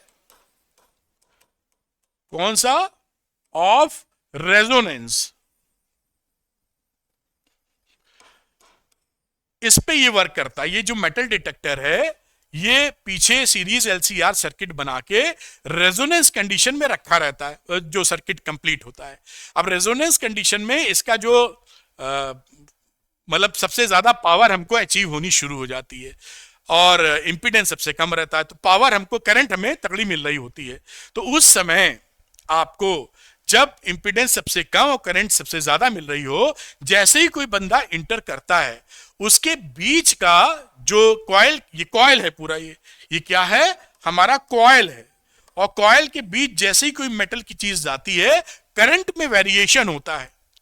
क्योंकि करंट में जब वेरिएशन होगा, तो करंट में पहले टॉप करंट थी रेजोनेंस कंडीशन में, अब वेरिएशन हुआ। उस वेरिएशन, जैसा ही तगड़ा वेरिएशन होता है, ये बीप बीप बीप की आवाज करने लगता है। तो मेटल डिटेक्टर इस तरह काम करता है कि रेजोनेंस कंडीशन में सर्किट बना देते हैं, प्रिंसिपल ऑफ रेजोनेंस पे काम कर रहा है। जैसे ही कोई बंदा अंदर गया, उसका जो आई है वो चेंज हो जाता है और उसकी वजह से बीप करने लगता है आपका मेटल डिटेक्टर। इससे आप जानकारी ले लेते हैं कि कोई भाई इसके पास मेटल है, चेक करना चाहिए कि चाकू, पिस्टल, कुछ ऐसी चीज तो नहीं है। खैर, अगला question, a capacitor and a resistor are connected in series. Capacitor और रजिस्टर आपकी सीरीज में है, आगे कुछ और तो नहीं, ये भी देख लेना होगा। With an AC source, if the potential difference across C and R, इसका जो वीसी है बेटा वो 120 है, ये आरएमएस दिया रहता है जब ऐसे बोलते हैं, और ये वैल्यू 90 वोल्ट है respectively. And if the RMS current of the circuit, यानी आई की आरएमएस की जो वैल्यू है बेटा जी वो 3 एम्पियर है। कैलकुलेट द इंपीडेंस, तो इंपीडेंस का मतलब है हम लोग Z निकालने जा रहे हैं। तो देखो Z निकालने के लिए क्या चाहिए ना, एक तो पूरा फॉर्मूला आर वार तो दिया नहीं, वो तो लगा नहीं पाएंगे, तो हम इसको ई आरएमएस और आई आरएमएस से निकाल सकते हैं। अब ई आरएमएस हमको पता नहीं है, आर आरएमएस हमको पता है, तो ई आरएमएस निकालते हैं। अब ई आरएमएस को, इसको सीधे किसी, ये आरएमएस वैल्यू हैं दोनों, इन आरएमएस वैल्यू को अगर कोई बच्चा 120 प्लस 90 कर देगा तो गलत हो जाएगा, क्योंकि आप जानते हैं कि इसमें आई का डायरेक्शन और वी का डायरेक्शन एक दिशा में है, वी आर, और इसमें आई का डायरेक्शन जो होता है कैपेसिटर में, वहां पर वोल्टेज लैग करता है, वी पीछे रहता है करंट से। तो ये दोनों की दिशा अलग अलग है, 90 डिग्री पर है। तो हम इसको जो ऐड करेंगे वो ऐड कैसे करेंगे? वी आर का स्क्वायर, आरएमएस वैल्यू है, वीसी का स्क्वायर, और यहां पर वैल्यू आ जाएगी कितनी? 120 और 90, या 90 और 120 का स्क्वायर। अगर आपने डायरेक्ट जोड़ दिया तो गलत हो जाएगा। अगर किसी बच्चे ने सोचा कि मैं ई आरएमएस को 120 प्लस 90 कर दूं, तो विच इज एब्सोल्युटली रॉन्ग, क्योंकि दोनों एक डायरेक्शन में नहीं है। अब ये ई आरएमएस निकल गया। अब हम मैं जेड की बात कर लेता हूं। ई आरएमएस हो गया 150 और आई आरएमएस 3 दी थी क्वेश्चन में, तो ये 50 ओम का इंपीडेंस आ गया। पहला प्रश्न, पहला पार्ट सॉल्व हो गया। दूसरे की बात करते हैं, power factor of the circuit. तो पावर फैक्टर क्या होता है? पावर फैक्टर cos फाई, इसकी वैल्यू होती है V R upon E R M S. R upon Z भी कहते हैं, लेकिन आर जेड तो हमको पता ही नहीं है ना, तो करेंगे क्या? तो हम यहां क्या लिख देंगे? V R upon E R M S. V R upon E R M S आप समझ पाए हैं? देखिए V R M S upon R R M S कैसे आता है, ये भी देख लीजिए। ये वैल्यू है आर बाई जेड के बराबर। अगर मैं यहां पर आई आर एम एस से मल्टीप्लाई कर दूं ऊपर नीचे, तो I R M S into R क्या रहा? वोल्टेज अक्रॉस आर, और I R M S into Z क्या रहा? Total R M S voltage. बस आप ये सब पकड़े रहिएगा कॉन्सेप्ट। वी आर का मतलब क्या होता है? करंट तो सेम होती है एलसीआर में ना, इंटू आर। और अगर मैं वीसी निकालने की बात करूं तो आप आई आर एम एस लिखेंगे इंटू एक्सी कर देंगे। पूरे सर्किट का ई आर एम एस की बात करूं तो I R M S into Z कर देंगे। तो ये सब फंडे आपके क्लियर होने चाहिए जिससे आराम से इसको निकाल पाए, वरना आपको पर थोड़ी परेशानी का सामना करना पड़ जाएगा। यहां पर वी आर की बात करते हैं विच इज 90 वोल्ट दिया था क्वेश्चन में। ई आर एम एस हमने निकाला था 150 और ये वैल्यू हो गई 0.6। ये आपका आंसर हो गया। इस तरह से आप कर सकते हैं। ये ध्यान रखिएगा, ये सब छोटी मोटी बातें लेकिन बहुत काम की बातें। हर तरह का सवाल आप निकाल पाएंगे, चाहे बोर्ड का तो निकाले ही निकालेंगे, आगे तक एकदम चुटकियों में निकालेंगे आप। तो इसको आप नोट कर लीजिए, मैं ऊपर कर देता हूं। और आज का आखिरी क्वेश्चन हम लोग करने जा रहे हैं अब न्यूमेरिकल, जिससे बात पूरी कंप्लीट हो सके। तो आइए इसका आखिरी क्वेश्चन देखते हैं। और an alternating voltage E is equal to 200 sin omega t is applied across a series combination of R 10 ohm and an inductor of 800 milli henry. यहां पर दो ही कनेक्शन है, एक R है और दूसरा इंडक्टर है। ये AC सोर्स है, L है और ये R है। और जो EMF लगाया है तो standard EMF E not sine omega T होता है। इन्होंने जो वैल्यू दी है वो लिख लेता हूं, 200 साइन 300 टी। कंपेयर करते हैं इन दोनों को, कंपेयरिंग तो ई नॉट कितना हुआ 200 और ओमेगा कितना हुआ 300। इन डाटा को भी ले लेते हैं, देखते हैं आगे इसका क्या इस्तेमाल होने वाला है। Calculate impedance of the circuit. तो चलिए इंपीडेंस की बात करें। जेड, जेड का मतलब है आर स्क्वायर, क्योंकि दोनों ही आप जान रहे हैं 90 डिग्री से डिफर करते हैं, तो इस तरह से आप जोड़ते हैं R square plus omega square L square. और यहां ही करने का प्रयास करते हैं। आर था 10 ओम, ओमेगा की वैल्यू 300 है और एल हमको दे रखा था विच इज 800 मिली हेनरी। तो 800 इंटू 10 की पावर -3 का स्क्वायर। अब इसको आप सॉल्व कर लीजिए, आंसर मिल जाएगा। इसको सॉल्व करेंगे तो 240.2 ओम आ जाएगा। तो ये तो बेटा आ गया आपका इंपीडेंस। दूसरा क्या है, peak value of the current in the circuit. हमको चाहिए कितनी, आई नॉट। आई नॉट निकालने के लिए ई नॉट अपॉन जेड कर दीजिए। ई नॉट यहां पर कितना है 200 दिया हुआ, कंपेयर करने पे दिखा था। और जेड अभी हमने निकाला है 240.2। सॉल्व करेंगे तो इसकी वैल्यू हो जाएगी 0.832 एम्पियर। ये देखिए इसकी वैल्यू निकल आई, बहुत ही आराम से, कोई परेशानी नहीं।